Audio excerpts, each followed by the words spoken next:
നിങ്ങൾക്ക് തെളിവുമല്ല. രണ്ടാമത് കൊണ്ടുവന്ന ഹദീസുകൾ ലഈഫാണ്, ദുർബലമാണ്, അല്ലെങ്കിൽ മൗദൂ ആണ്, നിർമ്മിതമാണ്. വിഷയവുമായി ബന്ധമുണ്ടാകും, വിഷയവുമായി ബന്ധമുണ്ടാകും, പക്ഷെ സ്വഹീഹല്ല. ഒന്നുകിൽ ലഈഫ് അല്ലെങ്കിൽ മൗദൂ, നിർമ്മിതമായത്. അതാണ് പിന്നെ അവർ സാധാരണ കൊണ്ടുവരുന്ന ഹദീസുണ്ട്, വസ്തഗാസ ബിഹി നൂഹും ഫനജാ മിനർ റദാ. നൂഹ് നബി സ്വല്ലല്ലാഹു അലൈഹി വസല്ലം വെള്ളപ്പൊക്കമുണ്ടായപ്പോൾ മുഹമ്മദ് നബിയെ കൊണ്ട് ഇസ്തിഗാസ ചെയ്തു, അങ്ങനെ രക്ഷപ്പെട്ടു വെള്ളപ്പൊക്കത്തിൽ നിന്ന്, നാശത്തിൽ നിന്ന്. നമ്മളെന്താ പറയാ, ആ ഹദീസ് മൗദൂ ആണ്, നിർമ്മിതമാണ്. അങ്ങനെ സംഭവം തന്നെ ഉണ്ടായിട്ടില്ല. അവിടെ നമ്മൾ സ്വഹീഹ് ആണെങ്കിൽ എന്ന് പറയാറില്ല. എന്തുകൊണ്ട്? സ്വഹീഹ് ആണെങ്കിൽ തെളിവാണ്.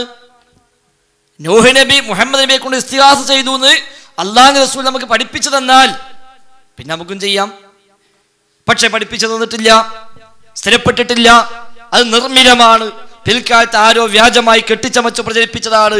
അതുകൊണ്ട് സ്വഹീഹ് അല്ല എന്ന് നമ്മൾ പറയും, സ്വഹീഹ് ആണെങ്കിൽ എന്ന് പറയാറില്ല. മൂന്നാമത് റിപ്പോർട്ട് ദുർബലമാണ്, വിഷയവുമായി ബന്ധവുമില്ല.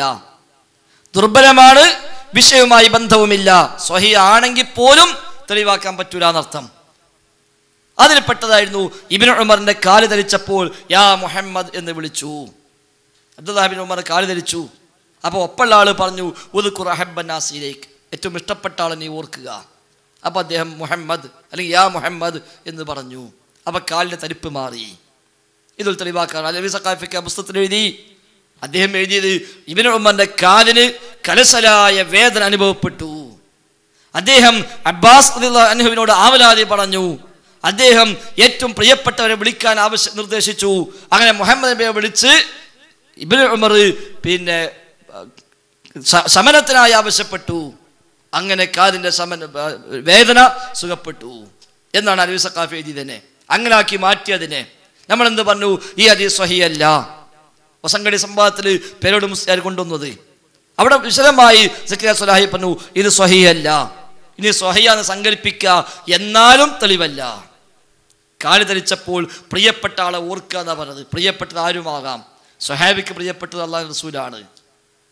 അത് ആ നാട്ടിൽ ഹിന്ദു മുസ്ലിം വ്യത്യാസമില്ലാതെ, മുസ്ലിം അമുസ്ലിം വ്യത്യാസമില്ലാതെ എല്ലാവരും സ്വീകരിച്ചിരുന്ന ഒരു രീതിയായിരുന്നു ആ നാട്ടിൽ അക്കാലത്ത്. ജാഹിയ കവികൾ കവിതയിൽ കാണാം, കാല് ധരിച്ചപ്പോൾ തൻ്റെ കാമുകയെ ഞാൻ ഓർത്തു, അപ്പോൾ എൻ്റെ തരിപ്പ് മാറി എന്ന് കാണാം. എന്നിട്ട് വസങ്കടി നമ്മൾ ചോദിച്ചു, ഇത് പ്രകാരം നീ കാമുകിയോട് ഇസ്തിഗാസ ചെയ്യാന്ന് മുസ്ലിയാക്കന്മാർ പറയോ എന്ന് കൂടെ നമ്മൾ ചോദിച്ചോടുന്നേ. അപ്പൊ ഇത് ഇസ്തിഗാസയല്ല, തേട്ടം അവിടെ ഇല്ല, അഭൗതികമായ ഒരു ആവശ്യപ്പെടലില്ല, ഭൗതികമായ ആവശ്യപ്പെടുന്നില്ല. പ്രിയപ്പെട്ട ഒരാളെ ഓർക്കുക, അപ്പോൾ മനസ്സിന് ശ്രദ്ധ അങ്ങോട്ട് തിരിയും. അങ്ങനെ മനസ്സിനെ ശ്രദ്ധ തെറ്റിച്ചിട്ട് ഈ ഒരു തരിപ്പിന് ഒരു ശമനം തേടുക എന്നതായിരുന്നു അവർ മനഃശാസ്ത്രമായി സ്വീകരിച്ച രീതിയായിരുന്നു അത്. അപ്പൊ സ്വഹീഹ് ആയിട്ടും കാര്യമില്ല, തെളിവാക്കാൻ പറ്റൂല. അതിൽപ്പെട്ട റിപ്പോർട്ടാണ് യാ ഇബാദല്ലാഹ് അഈനൂനി. വിജനപ്രദേശത്ത് എത്തിപ്പെട്ടാൽ, യാത്രാവാഹനം നഷ്ടപ്പെട്ടു പോയാൽ അള്ളാന്റെ അടിമകളെ നിങ്ങൾ തടഞ്ഞു വെക്കൂ, പിടിച്ചു വെക്കൂ എന്ന് പറഞ്ഞുകൊള്ളുക. പിടിച്ചു വെക്കാവുന്ന അടിമകൾ അള്ളാഹുവിനുണ്ട് ഹാജറായിട്ട് എന്നാണ് ഒരു പദം. രണ്ടാമതൊന്ന് വന്നത്, വിജനപ്രദേശത്ത് എത്തിപ്പെടുകയും നിങ്ങൾക്ക് ആവശ്യം നേരിടുകയോ വഴിതെറ്റുകയോ ചെയ്താൽ അള്ളാഹുവിൻ്റെ അടിമകളെ എന്നെ സഹായിക്കൂ എന്ന് പറയുക.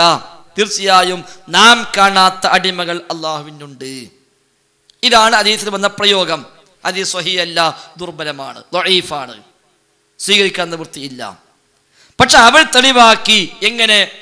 നാം കാണാത്ത അടിമയുണ്ട്, ഹാജരായ അടിമയുണ്ട് എന്നാണല്ലോ പറഞ്ഞത്. അത് അമ്പിയാക്കന്മാർ ആത്മാക്കളാണ്. ഒരു ഹാജരായാലും നമ്മൾ കാണൂല എന്നവർ വാദിച്ചു. അപ്പൊ നമ്മൾ പറഞ്ഞു രണ്ട് നിലയ്ക്ക്. ഒന്ന്, ഹദീസ് സ്വഹീഹ് അല്ല, ദുർബലമാണ്. ഇനി സ്വഹീഹാണ് സങ്കല്പിക്കുക, എന്നാലും നിങ്ങൾക്ക് തെളിവില്ല. അമ്പിയാക്കന്മാർ വിളിക്കാൻ തെളിവല്ല. ഇത് അഭൗതികമായ വിളിയുമല്ല. ഇത് അവിടെ ഉണ്ടായേക്കാനിടയുള്ള വല്ല ജിന്നോ മലക്കോ അല്ലാത്തോലോ ആരെങ്കിലും ആയിക്കോട്ടെ, അവിടെ വല്ലവനുണ്ടെങ്കിൽ ഓൻ വരട്ടെ എന്നേ ഉള്ളൂ. ആ അർത്ഥത്തിൽ അള്ളാഹിന്റെ അടിമകളെ സഹായിക്കൂ എന്ന് പറഞ്ഞാൽ ഒരു ഓടി വരൂ എന്ന് പറയുന്നപ്പോൾ പറച്ചിൽ, അത് കേൾക്കുന്ന വല്ല മലക്കാളോ വല്ല ജിന്നാളോ അല്ലാത്തവരോ ആരെങ്കിലൊക്കെ വന്നേക്കാം എന്നേ അവിടെയുള്ളൂ. അതൊരിക്കലും മണഞ്ഞവനെ വിളിക്കാൻ തെളിവല്ല, ഗായിബിനെ വിളിക്കാൻ തെളിവല്ല, മരിച്ചവനെ വിളിക്കാൻ തെളിവല്ല, അഭൗതിക വിളി വിളിക്കാൻ തെളിവല്ല. ഇത് കേവലം ഭൗതികമായ വിളി മാത്രമേ ഉള്ളൂ. സ്വഹീഹ് ആണെങ്കിൽ തന്നെ അത്രയേ ഉള്ളൂ. അതാണ് യഥാർത്ഥ ഈ റിപ്പോർട്ടുമായി ബന്ധപ്പെട്ട ചർച്ച. ഇത് മുസ്ലിം ലോകം ഒന്നടങ്കം പറഞ്ഞു പോകുന്ന ഒരു മറുപടിയുമാണ്. ഞാൻ സാധാരണ പറയലുണ്ട്, അതിന് ഏറ്റവും നല്ല ഉദാഹരണം എല്ലാ സ്ഥലത്തും ഞാൻ പറയും, നിങ്ങൾക്ക് കേട്ടതിനായിരിക്കും, എന്നാലും പറയാ, ഒരു ചത്ത പോത്തിൻ്റെ കഥ ഉണ്ട്. ഒരു പോത്തിനെ പേപ്പട്ടി കടിച്ചു. നമ്മൾ മനസ്സിലാക്കേണ്ട ഉദാഹരണം തന്നെയാണ്. ഒരു പോത്തിനെ പേപ്പട്ടി കടിച്ചു. അങ്ങനെ പേ വിഷമേറ്റ് ഇതിങ്ങനെ ചാകാൻ കിടക്കുക. ഈ കഥയൊന്നും അറിയാത്തൊരു സുന്നി മുസ്ലിയാർ കത്തിയുമായി ഓടി വരിക. മൂപ്പര വിശ്വാസം എന്താ അറിയോ? ബിസ്മിൻ ചൊല്ലി ഇപ്പണ്ട് അറുത്ത് കഴിഞ്ഞാൽ ചാകണ മുമ്പ് നമുക്ക് കിട്ടിയല്ലോ, എന്നാ പിന്നെ നമുക്ക് എന്ത് ചെയ്യാ, അതിൻ്റെ മാംസം എടുത്ത് കുറുമക്കാലോ എന്നാ മൂപ്പര വാദം. അങ്ങനെ മൂപ്പര് കത്തിയും കൊണ്ട് ഓടി വരിക. അപ്പൊ വേറൊരുത്തൻ പറഞ്ഞു, ഉസ്താദേ ഇനി അത് പറ്റൂല, അത് ചത്തിട്ടുണ്ട്, ഇനി അത് എടുത്തിട്ട് കാര്യമില്ല, കുറുമക്കാൻ പറ്റൂല, ചത്തിട്ടുണ്ട്. ഉസ്താദ് പറയാ, ചത്തിട്ടില്ല, ഞാനിപ്പ കണ്ടതാ കാല് ഇളകണത്. ഇല്ല ചത്തു ഉസ്താദേ, നേരത്തെ കണ്ടു, പക്ഷെ അത് കഴിഞ്ഞു. ചത്തു ചത്തിയില്ല എന്നൊക്കെ തർക്കം നടക്കുക. അപ്പം മൂന്നാമതൊരുത്തൻ പറഞ്ഞു, ഉസ്താദേ അത് ചത്തു, ഇനി ചത്തിട്ടില്ല എന്ന് സങ്കല്പിക്കുക, എന്നാലും നിങ്ങൾ വിചാരിച്ച പണിക്കിത് പറ്റൂല, കുറുമക്കാൻ പറ്റൂല. എന്താ കാരണം? ഇത് പേപ്പട്ടി കടിച്ച പോത്താണ്. അപ്പൊ ജീവൻ ഉണ്ടെങ്കിലും കാര്യമില്ല. ഇപ്പൊ ജീവനില്ല, ശരി, ജീവൻ ഉണ്ടെന്ന് കൂട്ടുക, എന്നാലും നിങ്ങൾ വിചാരിച്ച പണിക്കിത് പറ്റൂല. അതാണ് യാഴിബാദല്ല. സ്വഹീ അല്ല, ജീവൻ പോയിട്ടുണ്ട്, അതുകൊണ്ട് ഞാൻ എന്തായാലും പറ്റൂല. സ്വഹീ ആണെന്ന് വെക്കുക, എന്നാലും ഇസ്തിഗാസക്ക് പറ്റൂല.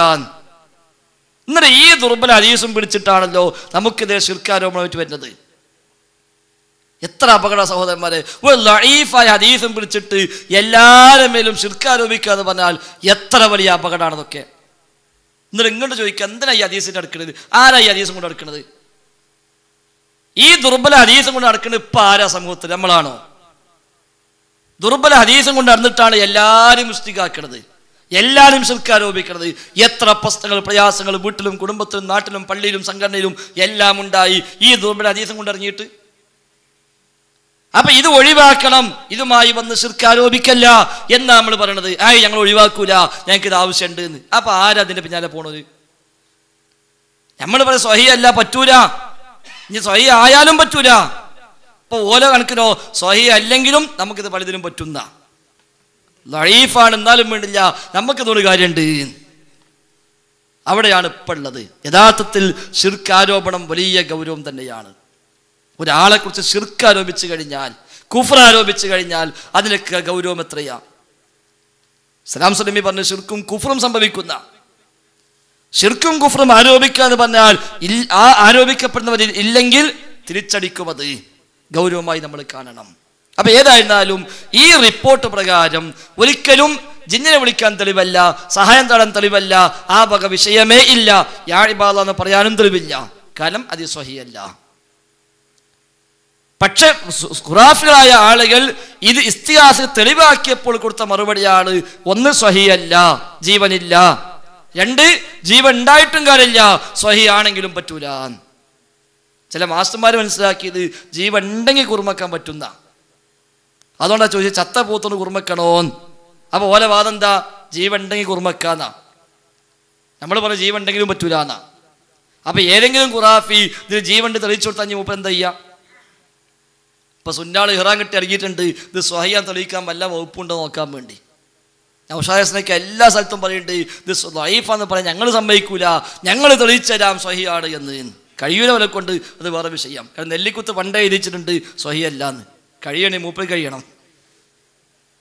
മൂപ്പര് കിട്ടാതെ ഇനിയിപ്പോൾ അതിന് നൗഷാദിന് കിട്ടൂല ഉറപ്പാ. ഇനി എവിടെങ്കിലും ഈ മാഷ പിന്നാലെ അയസനെ കൂടിയിട്ട് മാഷ ഇത് സ്വഹീയനാണ്, ജീവനുണ്ട് എന്ന് സ്ഥാപിച്ചു കൊടുത്താൽ മാഷ എന്താ ചെയ്യാ? എന്നാ പിന്നെ ഇസ്തിഗാസ നടത്തിക്കോട്ടെ, കുഴപ്പമൊന്നുമില്ല, അത് ചെയ്യാൻ പറ്റും എന്ന് പറയേണ്ടി വരൂലേ? അപ്പൊ ഇയാൾക്ക് സ്ഥലം എന്താ മൂപ്പര് ചെയ്യാ? ഇതിന് ജീവനുണ്ടെന്ന് കിട്ടിക്കഴിഞ്ഞാൽ ഇയാൾക്ക് സ്ഥഴീൻ എന്ന ആയത്ത് മൂപ്പര് എന്താ ചെയ്യാ? പിന്നെ എന്താ ചെയ്യാ? ഒമൻ അല്ലല്ലോ മിമ്മയില്ല എന്ന ആയത്ത് എന്താ ചെയ്യാ? ഈ ആയത്തൊന്നും പിന്നെ മൂപ്പര് എടുക്കാൻ പറ്റൂല. കാരണം എന്താ? ഇസ്തിഗാസ ചെയ്യാൻ തെളിവായി. നമ്മളെ സംബന്ധിച്ചോ നീ സ്വഹീഹല്ല, ബുഖാരിയിലുണ്ട് എന്ന് ഒരു മൂലയിൽ തെളിയിച്ചു കൊണ്ട് വിചാരിക്കാം. ആയിക്കോട്ടെ ഉസ്താദ്, ഞങ്ങൾ പണ്ടേ പറഞ്ഞതല്ലേ സ്വഹീഹായിട്ടും കാര്യമില്ലാന്ന്, പിന്നെ എന്തിനാ കൊണ്ടുവരണത് എന്നല്ലേ നമ്മൾ ചോദിക്കാനുള്ളൂ. ഒരു മൂലയിൽ അടുങ്കാളായി തേടി പിടിച്ച് എവിടുന്ന് ഒരു പഴയ ബുഖാരിന്റെ കോപ്പിറ്റ് വന്നു, ഇതാ എൻ്റെ വീട്ടിലുള്ള ബുഖാരിയിൽ ഈ ഹദീസ് ഉണ്ട്. ആയിക്കോട്ടെ, ബുഖാരിയിൽ ഉണ്ടായിട്ടും കാര്യമില്ല, ഇത് ഇസ്തിഗാസക്ക് തെളിവല്ല. ഇയാൾക്കാണ് ഇവിടെ വാക്കിയുണ്ട്. ഇന്നത് ഒഴുകും ബാക്കിയുണ്ട്, ഒമന അള്ളാഹു ആയത്ത് ബാക്കിയുണ്ട്. ഒരു തകരാറും സംഭവിക്കുന്നില്ല. ഇയാളെ വാദപ്രകാരോ ജീവൻ തെളിഞ്ഞിട്ടാൽ ഈ ആയത്തൊക്കെ പൊളിഞ്ഞു, തൗഹീദെല്ലാം പൊളിഞ്ഞു, എല്ലാ സുലും പൊളിഞ്ഞു. അപ്പൊ ഇത്രയും കാലം തൗഹീദും ശിർക്കും വേർതിരിക്കാൻ നാം സ്വീകരിച്ച മാനദണ്ഡം എന്തോ ആ മാനദണ്ഡത്തിൽ നിന്ന് ഇപ്പൊ 2012 ചില മനുഷ്യന്മാർ തെറ്റിപ്പോയി. അവരെ കൂടെ ഈ വിഷയം ഇതേ രൂപത്തിൽ കൈകാര്യം ചെയ്ത ചില ആളുകൾ മറ്റു ചില താല്പര്യങ്ങൾക്ക് വേണ്ടി ഓലൊപ്പം കൂടി കൊടുത്തു. എന്നിട്ട് എല്ലാം കൈക്കലാക്കിയിട്ട് ഈ ഇത്രയും കാലം പറഞ്ഞ നിലപാട് അത് പറഞ്ഞവനൊക്കെ പുറത്താക്കിയിട്ട് ഞങ്ങൾ മാത്രം ഉള്ളിൽ മതി എന്ന് പറഞ്ഞ് ഒന്നാകെ പുറത്താക്കിയാലും വേണ്ടില്ല, അകത്ത ആളില്ലെങ്കിലും വേണ്ടില്ല, ഈ സാധനം അമൃത്തുണ്ടായാൽ മതി, എത്ര പേടും സീനും കൈക്കലായാൽ മുജാഹിദ് പ്രസ്ഥാനം ആയി എന്നാ ചന്ദ്രൻ വിചാരിച്ചത്. ഇത് മനുഷ്യന്മാരെ മനസ്സിലാണ് മുജാഹിദ് പ്രസ്ഥാനം എന്നുള്ളത് തിരിച്ചറിഞ്ഞില്ല. ഏതായിരുന്നാലും നാം മനസ്സിലാക്കേണ്ടത് ഇതിൻ്റെ പേരിൽ നമ്മൾ തമ്മിൽ അഭിപ്രായം ഉണ്ടാകാൻ പാടില്ല. നമ്മൾ തർക്കിക്കേണ്ടവരല്ല, ഭിന്നിക്കേണ്ടവരല്ല. പക്ഷെ വിഷയമെന്ത് കൃത്യമായി പ്രാമാണികമായി നമ്മൾ മനസ്സിലാക്കുക. ഇവിടെ ഒരാളും ഏത് വിജനപ്രദേശത്തും യാഴിബാധ വിളിക്കാൻ പോടില്ല. ചിലർക്ക് വിജനപ്രദേശം തന്നെ മനസ്സിലായിട്ടില്ല. ഒരു ചങ്ങായി പ്രസംഗിച്ചപ്പോൾ പറഞ്ഞു, ബദറിൽ യുദ്ധം ചെയ്യാൻ വന്നപ്പോൾ ആ വിജനമായ പ്രദേശത്തും പോലെ അള്ളാനെ വിളിച്ചത് എന്ന്. 1300 ആളവിടെ ഉണ്ട്, 1000 മുസ്ലിങ്ങളുണ്ട്, 313 മുസ്ലിമീങ്ങളുണ്ട്. എന്നിട്ട് പറയും ആ വിജനപ്രദേശത്ത് നിന്ന്. അപ്പൊ 1300 ആളുള്ളത് മുപ്പര് കാണുന്നില്ല. അപ്പൊ എവിടെയും ജനപ്രദേശം വിജനപ്രദേശം എവിടെയും നമ്മുടെ വിളി യാ അല്ലാ എന്ന് തന്നെയാണ്, അല്ലാത്തൊരു വിളി നമുക്കില്ല. പിന്നെ ഭൗതികമായി കാര്യകാല ബന്ധങ്ങൾക്കുള്ളിൽ മനുഷ്യന്മാർ പരസ്പരം സഹായിക്കുന്ന സഹായങ്ങൾ ഉപയോഗപ്പെടുത്താം, അത് ചോദിക്കാം, പറയാം, കൊടുക്കാം, വാങ്ങാം, അത് തെറ്റല്ല. അനുവദിക്കപ്പെട്ട എല്ലാ മര്യാദയും പാലിച്ചുകൊണ്ട്. എന്നാൽ ജിന്ന് ഭൗതികമാണ് എന്നതുകൊണ്ട് ആ ജിന്നോട് ചോദിക്കാൻ പറ്റുമോ? ഒരിക്കലും പറ്റില്ല.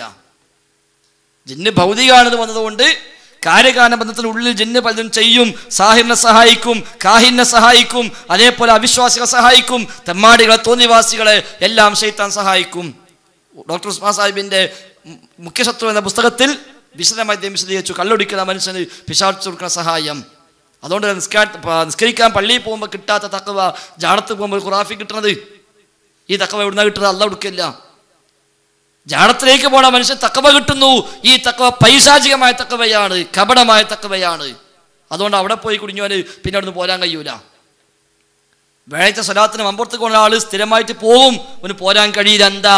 ആ ഭക്തി പിശാച് നൽകുന്ന ഭക്തിയാണ്. സിദ്ധന്മാരെ പിന്നാലെ പോകുന്നവൻ അവിടുന്ന് ഒഴിവായി പോരുക, ഓന അയാളെ സ്വന്തം ആളായി മാറും. അതെന്തുകൊണ്ട്? പിശാച് നൽകുന്ന ചില ആസ്വാദനങ്ങൾ അതിൽ അവനുണ്ട്. വ്യഭിചരിക്കുന്ന മനുഷ്യനെ കിട്ടുന്ന ആസ്വാദനം പൈശാചികമാണ്, അത് ദൈവികമല്ല. ഓനെ സുഖം ഉണ്ടാക്കി കൊടുക്കും ശൈത്താന്, ഓനെ സമാധാനം കൊടുക്കും, ഓനെ ഭക്തി ഉണ്ടാക്കി കൊടുക്കും. ഇതിലൂടെ ഓനെ പിടികൂടും, ഇതിൽ ശിർക്കിലേക്ക് കൊണ്ടുപോയി നരകത്ത് കൊണ്ടുപോയി തള്ളിയിടും. അതാണ് ശൈത്താന്റെ ആവശ്യം. ഇങ്ങനെ ഭൗതികമായി അവൻ ഇടപെടും എന്നതുകൊണ്ട് ഭൗതികമായ കാര്യം പരസ്പരം ഓനോട് ചോദിക്കാൻ പറ്റുമോ? ഒരിക്കലും പറ്റില്ല. കാരണം ഒന്ന്, അവൻ ശിർക്കിലേക്ക് നമ്മളെ കൊണ്ടുപോകാൻ വേണ്ടി കാത്തുക്കള മനുഷ്യനാണ്. അവിടെ ഓനുമായി ഒരു ബന്ധവും നമുക്കില്ല. ശിർക്കിലേക്ക് നമ്മളെ കൊണ്ടുപോകാൻ കാത്തുക്കള മനുഷ്യനാ. അതുകൊണ്ട് ഓനുമായി ഒരു ബന്ധവും നമുക്കില്ല. ഒരു ജാടത്തിലേക്ക് നമ്മൾ സിയാറത്തിന് പോയില്ല. മറ്റവനൊക്കെ ജാടത്തിന് പോയിട്ട് തങ്ങളോട് ചോദിക്കാൻ പോകുക, എന്നാൽ നമ്മൾ ഖബർ സിയാറത്തിന് പോവുക, നമ്മൾ പോകേണ്ട ജാടത്തേക്ക് ഇല്ല. എന്തുകൊണ്ട്? അത് ശിർക്കിന്റെ കേന്ദ്രമാണ്. അവിടെ എല്ലാ ശിർക്കും ഖുറാഫാത്ത് നടക്കുന്നു. പിന്നെ ഞാൻ അവിടെ സിയാറത്തിന്റെ പേരും പറഞ്ഞ് നമ്മൾ പോകില്ല. എന്ന പോലെ ശൈത്താൻ ശിർക്കിലേക്ക് കൊണ്ടുപോകാൻ നമ്മളെ പിന്നാലെ കൂടിയവനാണ്.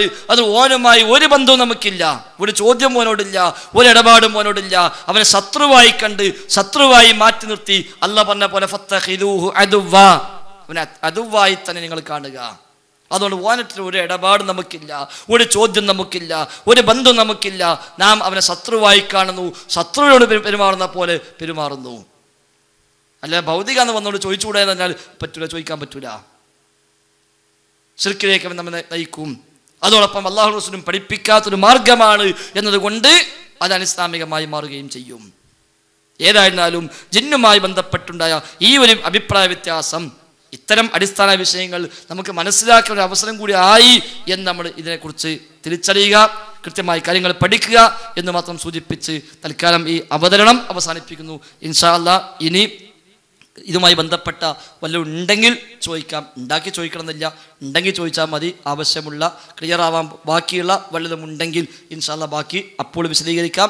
നേരത്തെ സൂചിപ്പിച്ച പോലെ ഒരു ദീനീ വിഷയം കൈകാര്യം ചെയ്യുന്ന ആ ഒരു തലത്തിൽ തന്നെ നാം ഇതിനെ കാണുക.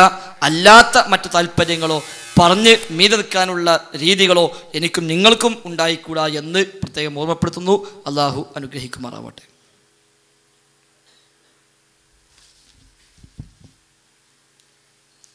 സഹോദരന്മാരെ, സംശയ നിവാരണത്തിനുള്ള അവസരമാണ്. നമ്മൾ മനസ്സിലാക്കേണ്ടത് ഇത് തോൽപ്പിക്കുവാനോ ജയിക്കുവാനോ ഉള്ള ഒരു പരിപാടിയല്ല, മറിച്ച് അറിയുവാനും അറിയിക്കുവാനും വേണ്ടി നമ്മുടെ പ്രവർത്തകർ നമുക്കിടയിലുള്ള വിഷയങ്ങൾ സംശയ നിവാരണത്തിന് വേണ്ടി ഒരുക്കിയ പരിപാടിയാണ്. നമ്മളൊക്കെ പത്രം വായിക്കുന്നവരാ. ഇന്ന് ഏഷ്യയിലെ തന്നെ ഏറ്റവും വലിയ കായികമേള മലപ്പുറത്തും, അതുപോലെ റബീഉൽ അവ്വൽ വന്ന് മുജാഹിദ് പ്രസ്ഥാനം മയ്യത്തായി എന്നും പറഞ്ഞിട്ട് ഖുറാഫികൾ പൂർവാധികം ശക്തിയോടുകൂടി അവരുടെ പ്രചരണ പരിപാടികൾ നടത്തിക്കൊണ്ടിരിക്കുകയാണ് ഒരു ഭാഗത്ത്. അതിൻ്റെയൊക്കെ ഇടയിൽ നമ്മൾ ഇവിടെ ഒരുമിച്ച് കൂടിയത് നമുക്ക് ഒരു ഗുണകാംക്ഷയോട് കൂടിയിട്ട് നമ്മുടെ പ്രവർത്തകർക്കിടയിലുള്ള സംശയവും പരസ്പരം ശിർക്കാരോപണവും അതിൻ്റെ യഥാർത്ഥ നിജസ്ഥിതി മനസ്സിലാക്കുവാനാണ് എന്നത് എല്ലാവരും ബോധ്യപ്പെടുക. സംശയ നിവാരണത്തിന് വേണ്ടി ചോദ്യം ചോദിക്കാൻ ആഗ്രഹിക്കുന്ന ആളുകൾ അവിടെ പിന്നിലുള്ള ചെയറിൽ ഇരിക്കുകയും ഓരോരുത്തർ ഈ ഫ്രണ്ടിലിട്ടിട്ടുള്ള ചെയറിൽ വന്ന് നിങ്ങളുടെ സംശയങ്ങൾ ഫൈസൽ മുസ്ലിയാരുമായി ചർച്ച ചെയ്ത് ഉപചോദ്യമുണ്ടെങ്കിൽ അതും ചോദിച്ച് നിങ്ങൾക്ക് മാറി രണ്ടാമത് ആൾ കഴിഞ്ഞതിന് ശേഷം വീണ്ടും നിങ്ങൾക്ക് അവസരം ഉണ്ടായിരിക്കുന്നതാണ്. ഇതുകൊണ്ട് നമുക്ക് നബിദിനം അനിസ്ലാമികം എന്ന ഇക്കാലം വരെ നമ്മൾ പ്രമേയവുമായി സംസാരിച്ച് നമുക്ക് വേണ്ടി ഉത്ബോധനം നൽകിയിരുന്ന ഫൈസൽ മുസ്ലിയാരാണ് നിങ്ങൾക്ക് നിർദ്ദേശം നൽകുന്നത്. അതിൻ്റെ നോട്ടീസുകളും പ്രചരണങ്ങളുമായി നടക്കുന്ന നമ്മളാണ് ചോദ്യം ചോദിക്കുന്നത്. ഇതൊന്നും നമ്മൾ മറന്നുകൂടാ. നമുക്കിടയിൽ പിന്നെ പ്രധാനമായിട്ടും നമ്മൾ ശ്രദ്ധിക്കേണ്ടത് ഇത്തരം ഒരു പരിപാടി സംഘടിപ്പിക്കാനുണ്ടാകുന്ന കാരണം ഈ യാ ഇബാദുല്ലാ അഈനൂനി എന്ന ഹദീസ് 22 മിനിറ്റ് വിശദീകരിച്ച ഏക സലഫി പണ്ഡിതൻ ബഹുമാന്യനായ അബ്ദുറഹ്മാൻ സലഫിയാണ്. അത് ഞാനൊക്കെ വർക്ക് ചെയ്യുന്ന ജിദ്ദ ഇസ്ലാഹി സെൻറ്ററിൽ വെച്ചിട്ട് അത് ആ സംസാരത്തിനൊക്കെ ശേഷം മടവൂർ ഗ്രൂപ്പിൻ്റെ സൗദി നാഷണൽ കമ്മിറ്റിയുടെ ജനറൽ സെക്രട്ടറി ആയിരുന്ന നാസർ സുല്ലമിയാണ് ഇന്നലെ ഇവിടെ വന്നിട്ട് ഞാൻ കേട്ടു പറഞ്ഞ പിന്നെ പ്രവർത്തകർ പറഞ്ഞു യാ ഇബാദുല്ലാ അഈനുനി എന്നത് ശിർക്കില്ല എന്ന് വിശ്വസിക്കുന്നവർക്ക് പോവാം, ശിർക്ക് ഉണ്ട് എന്ന് വിശ്വസിക്കുന്ന സംഘടനയിൽ നിൽക്കാം. നിങ്ങൾ ആലോചിച്ച് നോക്കണം. ഇന്ന് മിനിയാന്ന് മടവൂർ ഗ്രൂപ്പിൻ്റെ നാഷണൽ ലെവലിലുള്ള ഒരാളാണ് ഈ പ്രവർത്തകർ ഈ സൂപ്പർ ബസാറിൻ്റെ ഒക്കെ ഭൂമിക പറഞ്ഞു കേട്ടിട്ട് എനിക്കറിയാം. വളരെ കഷ്ടപ്പെട്ട് മറ്റുള്ള സുന്നികൾക്കൊക്കെ ഇടയിൽ ദാവത്തുകൾ നടത്തി ഒരു പള്ളിയും സംവിധാനമൊക്കെ ആയി ഒന്നിച്ച് പ്രവർത്തിക്കുന്നതിൻ്റെ ഇടയിൽ ഒരു വിഭാഗത്തിൻ്റെ നേരെ ചെറുക്കാരോപിക്കുകയും പ്രവർത്തകരെ മാനസികമായി ധ്രുവീകരിച്ച് നിൽക്കുമ്പോൾ സംഘടനയിൽ നിൽക്കണോ നിൽക്കണ്ടേ, ആരെ പുറത്താക്കണ്ടെന്ന് പറയുന്നത് മിനിയാന്ന് മടവൂർ ഗ്രൂപ്പിൻ്റെ നാഷണൽ ലെവലിൽ നിന്ന് വരുന്ന നേതാവാണ്. അതോ നിർദ്ദേശം കൊടുക്കുന്നതോ യാ ഇബാദുല്ലാ അഈനുനി എന്ന ഹദീസിൽ ഒരു പ്രശ്നമില്ല, അതിനകത്ത് വിളിയില്ല, ഇബാദത്തിൻ്റെ പരിധി വരുന്നില്ല എന്ന് 22 മിനിറ്റ് വിശദീകരിച്ച അബ്ദുറഹ്മാൻ സലഫിയും. അതുകൊണ്ട് സഹോദരങ്ങളെ, ഇതിൻ്റെ ഗൗരവം മനസ്സിലാക്കി ഇത് നമുക്കൊരു യാഥാർത്ഥ്യം ഇതിൽ നിന്ന് ബോധ്യമായാൽ ഒരു മടിയും കൂടാതെ അൽഹംദുലില്ലാ ഇന്നത്തെ പരിപാടിയിൽ പങ്കെടുത്തോണ്ട് എനിക്ക് ഈ സംശയം തീർന്നു എന്നുള്ള ഒരു നസീഹ നമ്മളെ മനസ്സിൽ വേണം. അതല്ലാതെ ഞാൻ ചോദിച്ച് അതിൻ്റെ ഇടയിൽ എനിക്കൊരു പ്രയാസം ഉണ്ടായി അങ്ങനെ ഒരു കൊത്തി വലിക്കുന്ന അനസ് മുസ്ലിയാർ പറഞ്ഞ ഒരു കൊത്തി വലിക്കുകയോ ഒരു മുട്ട് കൊത്തിക്കുകയോ ഒന്നും ചെയ്യുന്ന പരിപാടി ഇവിടെ ഇല്ല. അതുകൊണ്ട് വളരെ സതുദ്ദേശത്തോടു കൂടി ചോദിക്കുകയും പറയുന്ന മറുപടി വളരെ ഇഖ്ലാസോടു കൂടി നമ്മളത് കേൾക്കുകയും ബോധ്യപ്പെട്ടിട്ടുണ്ടെങ്കിൽ ഞാനത് അംഗീകരിച്ചു, എനിക്കത് ബോധ്യപ്പെട്ടു എന്നൊരു ചിന്ത ഉണ്ടാകുക. മറിച്ച് എന്ത് തന്നെയായാലും എനിക്കത് കേട്ടാലും ഞാനത് വിശ്വസിക്കുന്നില്ല എന്ന നിലപാട്. രണ്ടാലൊരു ഉമറിനെ കൊണ്ട് അള്ളാഹുവെ നീ ദീനിനെ ശക്തിപ്പെടുത്തണമെന്ന് റസൂലിനെ പ്രാർത്ഥിച്ചപ്പം ആ ഭാഗ്യം കിട്ടിയത് ഉമർ അള്ളാഹുവിനാണ്. അബൂജാഹിലിന് കിട്ടാതെ പോയത് എന്താ ധിക്കാരപരമായ മനസ്സാണ്. ഉമർ അള്ളാഹു ധീരനായിരുന്നു. സത്യം കേട്ടാൽ ബോധ്യപ്പെടാനുള്ള മനസ്സുണ്ടായതുകൊണ്ട് അള്ളാഹു താല ഹിദായത്ത് നൽകുകയാണ്. അതുകൊണ്ട് നമ്മൾ മനസ്സിലാക്കി നമുക്കിടയിലുള്ള വിഷയങ്ങൾ അവസാനിക്കണം, ഇങ്ങനെ ഒരു ഇനി ഉണ്ടാവരുത്. വളരെ ഐക്യത്തോടു കൂടി അന്തസ്സോടു കൂടി നമുക്ക് പ്രവർത്തിക്കണം. അങ്ങനെ ജന്നാത്തുൽ ഫിർദൗസിൽ ഒരുമിച്ച് കൂടാൻ നമുക്ക് ഭാഗ്യം ഉണ്ടാകുകയും ചെയ്യണം. അതിനു വേണ്ടി ആയിരിക്കണം ഈ പ്രവർത്തനം എന്ന് എല്ലാവരും ശ്രദ്ധിക്കുക. ഇൻഷാ അല്ലാഹ്. അസ്സലാമു അലൈക്കും. ഞാൻ മുനീർ വെളിമുക്ക്. ഇന്നലത്തെ ക്ലാസ് കേട്ടിരുന്നു. അതിൽ അവസാനം ചോദിച്ച ഒരു ചോദ്യമാണ് ഇവിടെ ഉന്നയിക്കുന്നത്. യാ ഇബാദുല്ലാ എന്ന ഹദീസ് അത് വിശദീകരിച്ച സലഫി പണ്ഡിതന്മാരിൽ ആരെങ്കിലും ആ രൂപത്തിലുള്ള ജിന്നിനോടുള്ള വിളി ഷിർക്കല്ല, ഹറാമും വസിലത്തു ഷിർക്കുമാണെന്ന് പറഞ്ഞിട്ടുണ്ടോ? അതോടൊപ്പം ചോദിക്കുന്നത്, എൻ്റെ ചോദ്യം അത് അദ്ദേഹത്തിൻ്റെ ചോദ്യമാണ്, അതോടൊപ്പം ഞാൻ ചോദിക്കുന്നത്, ഇത് ഷിർക്കാണ് എന്ന് ഏതെങ്കിലും സലഫി പണ്ഡിതന്മാർ പറഞ്ഞിട്ടുണ്ടോ? യാഴിബാദല്ലാ അഴീനൂനി എന്ന ഹദീസ് 2 തരത്തിലാണ് ചോദിച്ചത്. ഒന്ന്, അതിൻ്റെ വിശദീകരണത്തിൽ ആരെങ്കിലും ഷിർക്ക് ഇല്ല എന്ന് പറഞ്ഞിട്ടുണ്ടോ, അല്ലെങ്കിൽ ഷിർക്ക് ഉണ്ട് എന്ന് പറഞ്ഞിട്ടുണ്ടോ? ഷിർക്ക് ഇല്ല എന്ന് പറഞ്ഞവർ വസിയത്തു ഷിർക്കും ഹറാമുമാണ് എന്ന് പറഞ്ഞിട്ടുണ്ടോ? ഇതാണ് ചോദ്യം. വളരെ പ്രസക്തമാണ്. അതായത് നമ്മൾ മനസ്സിലാക്കേണ്ടത്, ഈ ഹദീസ് ചർച്ചയ്ക്ക് വന്നിട്ട് 1400 കൊല്ലമായി.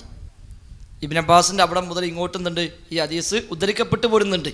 അപ്പോൾ അന്ന് മുതലുള്ള കിതാബുകളിൽ ഇത് സ്ഥാനം പിടിച്ചിട്ടുമുണ്ട്. ഇമാം തൊബറാനിയും ബൈഹഖിയും ഇബ്നു അബി ഷൈബയും അതേപോലെ ബസ്സാറും അബൂ യഅലയും തങ്ങളുടെ ഗ്രന്ഥങ്ങളിൽ ഇത് രേഖപ്പെടുത്തിയിട്ടുണ്ട്. ഇമാം അഹ്മദാണ് ഇത് പ്രകാരം പ്രാവർത്തികമാക്കി എന്ന് ഇമാം ബൈഹഖിയും മറ്റും പറഞ്ഞിട്ടുള്ളത്. അതേപോലെ ശേഷക്കാരായ പല പണ്ഡിതന്മാരും ഇത് പ്രാവർത്തികമാക്കി എന്നും പറഞ്ഞിട്ടുണ്ട്. അപ്പോൾ ഇത് ചർച്ച വരുന്നത് യഥാർത്ഥത്തിൽ ഖുറാഫികളായ ആളുകൾ ഇതിനെ ദുർവ്യാഖ്യാനിച്ചിട്ട് ഇസ്തിഹാസയിലേക്ക് കൂട്ടി ഘടിപ്പിച്ചപ്പോഴാണ് ഇത്തരം ചർച്ച അതിൽ വരുന്നത് തന്നെ. അതിന് മുമ്പുള്ള കാലങ്ങളിൽ ഇത് ഈ ഒരു തലത്തിൽ ചർച്ച വന്നിട്ടില്ല. അന്ന് ചർച്ച വന്നത് ഒന്ന് സ്വഹിയാണോ അല്ലേ എന്ന ചർച്ച വന്നിട്ടുണ്ട്. യാത്രക്കാരൻ പടയേണ്ടുന്ന ഒരു വാചകമായിട്ടാണ് അതിനു മുമ്പുള്ള പണ്ഡിതന്മാരൊക്കെയും ഇതിനെടുത്തു പറഞ്ഞത്. ഒരാരും ഇത് മറ്റൊരു തലത്തിലേക്ക് കൊണ്ടുപോയിട്ടില്ല. ഇപ്പോൾ ഇമാം തൊബറാനി ഇത് ഉദ്ധരിച്ചിട്ട് തൊട്ടുടനെ ഹദീസിൻ്റെ പദം കഴിഞ്ഞ ഉടനെ ഇമാം തൊബറാനി പറഞ്ഞു, വഖദ് ജുർരിബ ദാലിക, ഇത് പരീക്ഷിക്കപ്പെട്ട കാര്യമാകുന്നു എന്ന് പറഞ്ഞു. ഇബ്നു മുബാറക് റഹിമഹുല്ലാ ഹിജ്റ 2-ാം നൂറ്റാണ്ടിൽ ജീവിച്ച പണ്ഡിതനാണ്. അദ്ദേഹം ഒരു യാത്രയിൽ വഴിതെറ്റിയപ്പോൾ അദ്ദേഹത്തോട് കൂടെയുള്ളവർ പറഞ്ഞു, ഇങ്ങനെ ഹദീസ് ഉണ്ടല്ലോ, വഴിതെറ്റിയ യാഴിബാദല്ലാ അഴീനൂനി പറഞ്ഞാൽ മതി എന്നൊരു ഹദീസ് ഉണ്ടല്ലോ. അപ്പോൾ അദ്ദേഹം പറഞ്ഞു, എനിക്ക് ആ സനദൊന്ന് കാണണം. സനദ് അവർ പറഞ്ഞു കൊടുത്തു. അപ്പോൾ അദ്ദേഹം പറഞ്ഞു, ഈ സനദ് തൃപ്തികരമായ സനദായിട്ട് എനിക്ക് മനസ്സിലാകുന്നില്ല, അതുകൊണ്ട് നബിയിലേക്ക് തൃപ്തികരമായ സനദ് കാണാതെ ഞാനിത് പ്രാവർത്തികമാക്കില്ല എന്ന് അദ്ദേഹം പറഞ്ഞു. അപ്പോൾ യാത്രക്കാരൻ അത്തരം ഘട്ടത്തിൽ പറയേണ്ടുന്ന ഒരു വാചകം എന്ന അർത്ഥത്തിലാണ് അത് ചർച്ച ചെയ്യപ്പെട്ടത്.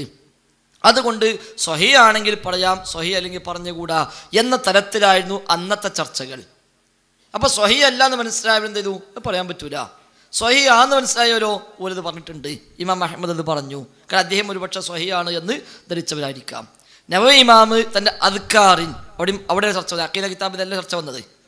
ലോകത്ത് അഖീദ കിതാബിലേക്ക് ഈ വിഷയം ചർച്ച വരുന്നത് ഖുറാഫികൾ ഇത് ദുർവ്യാഖ്യാനിച്ചതിന് ശേഷമാണ്. അതിനു മുമ്പ് ലോകത്തെ അഖീദ കിതാബിൽ ഇത് സ്ഥാനം പിടിച്ചിട്ടില്ല. ഇമാം ബൈഹഖി തൻ്റെ ആദാബിലാണ് എടുത്തു കൊടുത്തത്.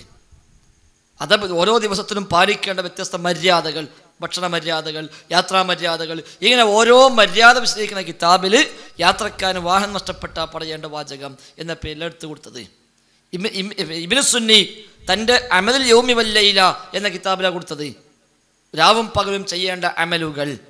അപ്പോൾ ഓരോ സമയത്ത് ഓരോ മനുഷ്യൻ ചെയ്യേണ്ട അമൽ ഇങ്ങനെ പറഞ്ഞ കൂട്ടത്തിൽ യാത്ര പോവുകയാണെങ്കിൽ ആ യാത്രയിൽ ചെയ്യേണ്ട എല്ലാ അമലും പറഞ്ഞ കൂട്ടത്തിൽ എന്ത് പറഞ്ഞു? വഴിയിൽ വെച്ച് വഴി തെറ്റുകയോ അല്ലെങ്കിൽ വാഹനം നഷ്ടപ്പെടുകയോ ചെയ്താൽ ഓനിങ്ങനെ പറഞ്ഞാൽ മതി. അപ്പോൾ അവിടേക്ക് ആ തലത്തിലെ ചർച്ച വന്നിട്ടുള്ളൂ. നവവി ഇമാം ഇത് കൊണ്ടുവന്നത് അദ്കാറിലാണ്. ജീവിതത്തിലെ വ്യത്യസ്ത ഘട്ടങ്ങളിൽ ദിക്റുകൾ വിശദീകരിക്കുന്നിടത്ത്, ഉണരുമ്പോഴും ഉറങ്ങുമ്പോഴും ഭക്ഷണം കഴിക്കുമ്പോഴും വസ്ത്രം ധരിക്കുമ്പോഴും എല്ലാമുള്ള ദിക്റുകൾ പറഞ്ഞ കൂട്ടത്തിൽ യാത്രക്കാരൻ ചൊല്ലേണ്ടുന്ന ദിക്റുകളൊക്കെ പറഞ്ഞ കൂട്ടത്തിൽ അദ്ദേഹം പറഞ്ഞു, ബാബുമായ ഖൂലു ഇദം ഫലതത്തിദ്ദാബ്ബ, മൃഗം ചാടിപ്പോയാൽ പറയേണ്ടത് എന്ന പേരിലാണ് അദ്ദേഹം എടുത്തു കൊടുത്തത്. ശൈഖുൽ ഇസ്ലാം ഇബ്നു തൈമിയ്യ അൽ കലിമു ത്വയ്യിബ് എന്ന കിതാബിൽ ഇത് ചർച്ചയാക്കി. അന്നും ഖുറാഫികൾക്ക് മറുപടിയായിട്ടല്ല, അവരന്നത് ആ നിലയ്ക്ക് വ്യാഖ്യാനിച്ചിട്ടുമില്ല. അദ്ദേഹം ജീവിതത്തിലെ വ്യത്യസ്ത സമയങ്ങളിൽ പറയേണ്ടുന്ന നല്ല നല്ല വചനങ്ങൾ, അതാ കലിമു ത്വയ്യിബ്, നല്ല നല്ല വചനങ്ങൾ വിശദീകരിക്കുന്നിടത്ത് യാത്രക്കാരന് വാഹനം നഷ്ടപ്പെട്ടാൽ ഇങ്ങനെ പറയാം എന്ന് അദ്ദേഹം എടുത്തു കൊടുത്തു. ശൈഖുൽ ഇസ്ലാമിന്റെ ശിഷ്യൻ ഇബ്നു ഖയ്യിം റഹിമഹുല്ലാ അൽ വാബിലു സ്വയ്യിബ് എന്ന കിതാബിലും ഇതേ ഉദ്ദേശത്തിൽ അദ്ദേഹം എടുത്തു കൊടുത്തു.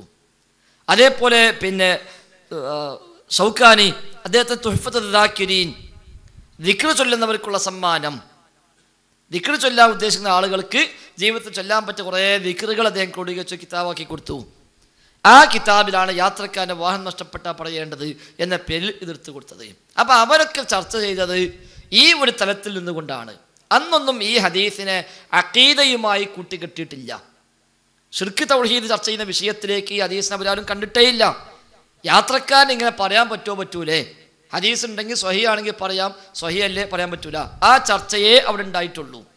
പിന്നീട് സൈനി ദഹ്ലാൻ എന്ന് പറയുന്ന ഖുബൂരി പണ്ഡിതൻ 1200-കളിൽ ജീവിച്ച, ഹിജറ 1200-കളിൽ ജീവിച്ച സൈനി ദഹ്ലാൻ, അയാൾ ഇസ്തിഗാസയ്ക്ക് പല തെളിവും കൊണ്ടുവന്ന കൂട്ടത്തിൽ ഈ തെളിവും കൊണ്ടുവന്നു. അപ്പം നമ്മൾ ചോദിക്കുക വസ്അമിൻ ഖബ്ലിക മിൻ റുസുലിനാ എന്ന ആയത്തിൽ ശിർക്ക് ഉണ്ടെന്ന് ലോകത്താരെയും പറഞ്ഞേക്കണോ ചോദിച്ചാൽ നമ്മൾ എന്താ പറയുക? പറഞ്ഞിട്ടില്ലല്ലോ. ശിർക്ക് ഇല്ല എന്ന് പറഞ്ഞിട്ടുണ്ടോ? അതുമില്ല. എന്തുകൊണ്ട്? വസ്അമിൻ എന്ന ആയത്ത് കാന്തപുരം ഓതുന്നതിന് മുമ്പ് ലോകത്തൊരാളും ആ വിഷയത്തിന് തെളിവാക്കിയിട്ടേ ഇല്ല. അതുകൊണ്ട് അതിന്റെ തഫ്സീറിൽ ഒരു സ്ഥലത്തും ഈ വസ്അമിൻ ശിർക്കല്ല എന്ന് പറയില്ല, ശിർക്കാണെന്നും പറയില്ല. എന്നാൽ നമ്മളൊന്ന് എന്ത് ചെയ്യും? വസ്അമിൻ ശിർക്കാണോ എന്ന് കാന്തപുരം ചോദിക്കും, ശിർക്കല്ല നമ്മൾ പറയും. ഞങ്ങളെ വാദപ്രകാരം ശിർക്കാകണ്ടേന്ന് തിരിച്ചു ചോദിക്കും.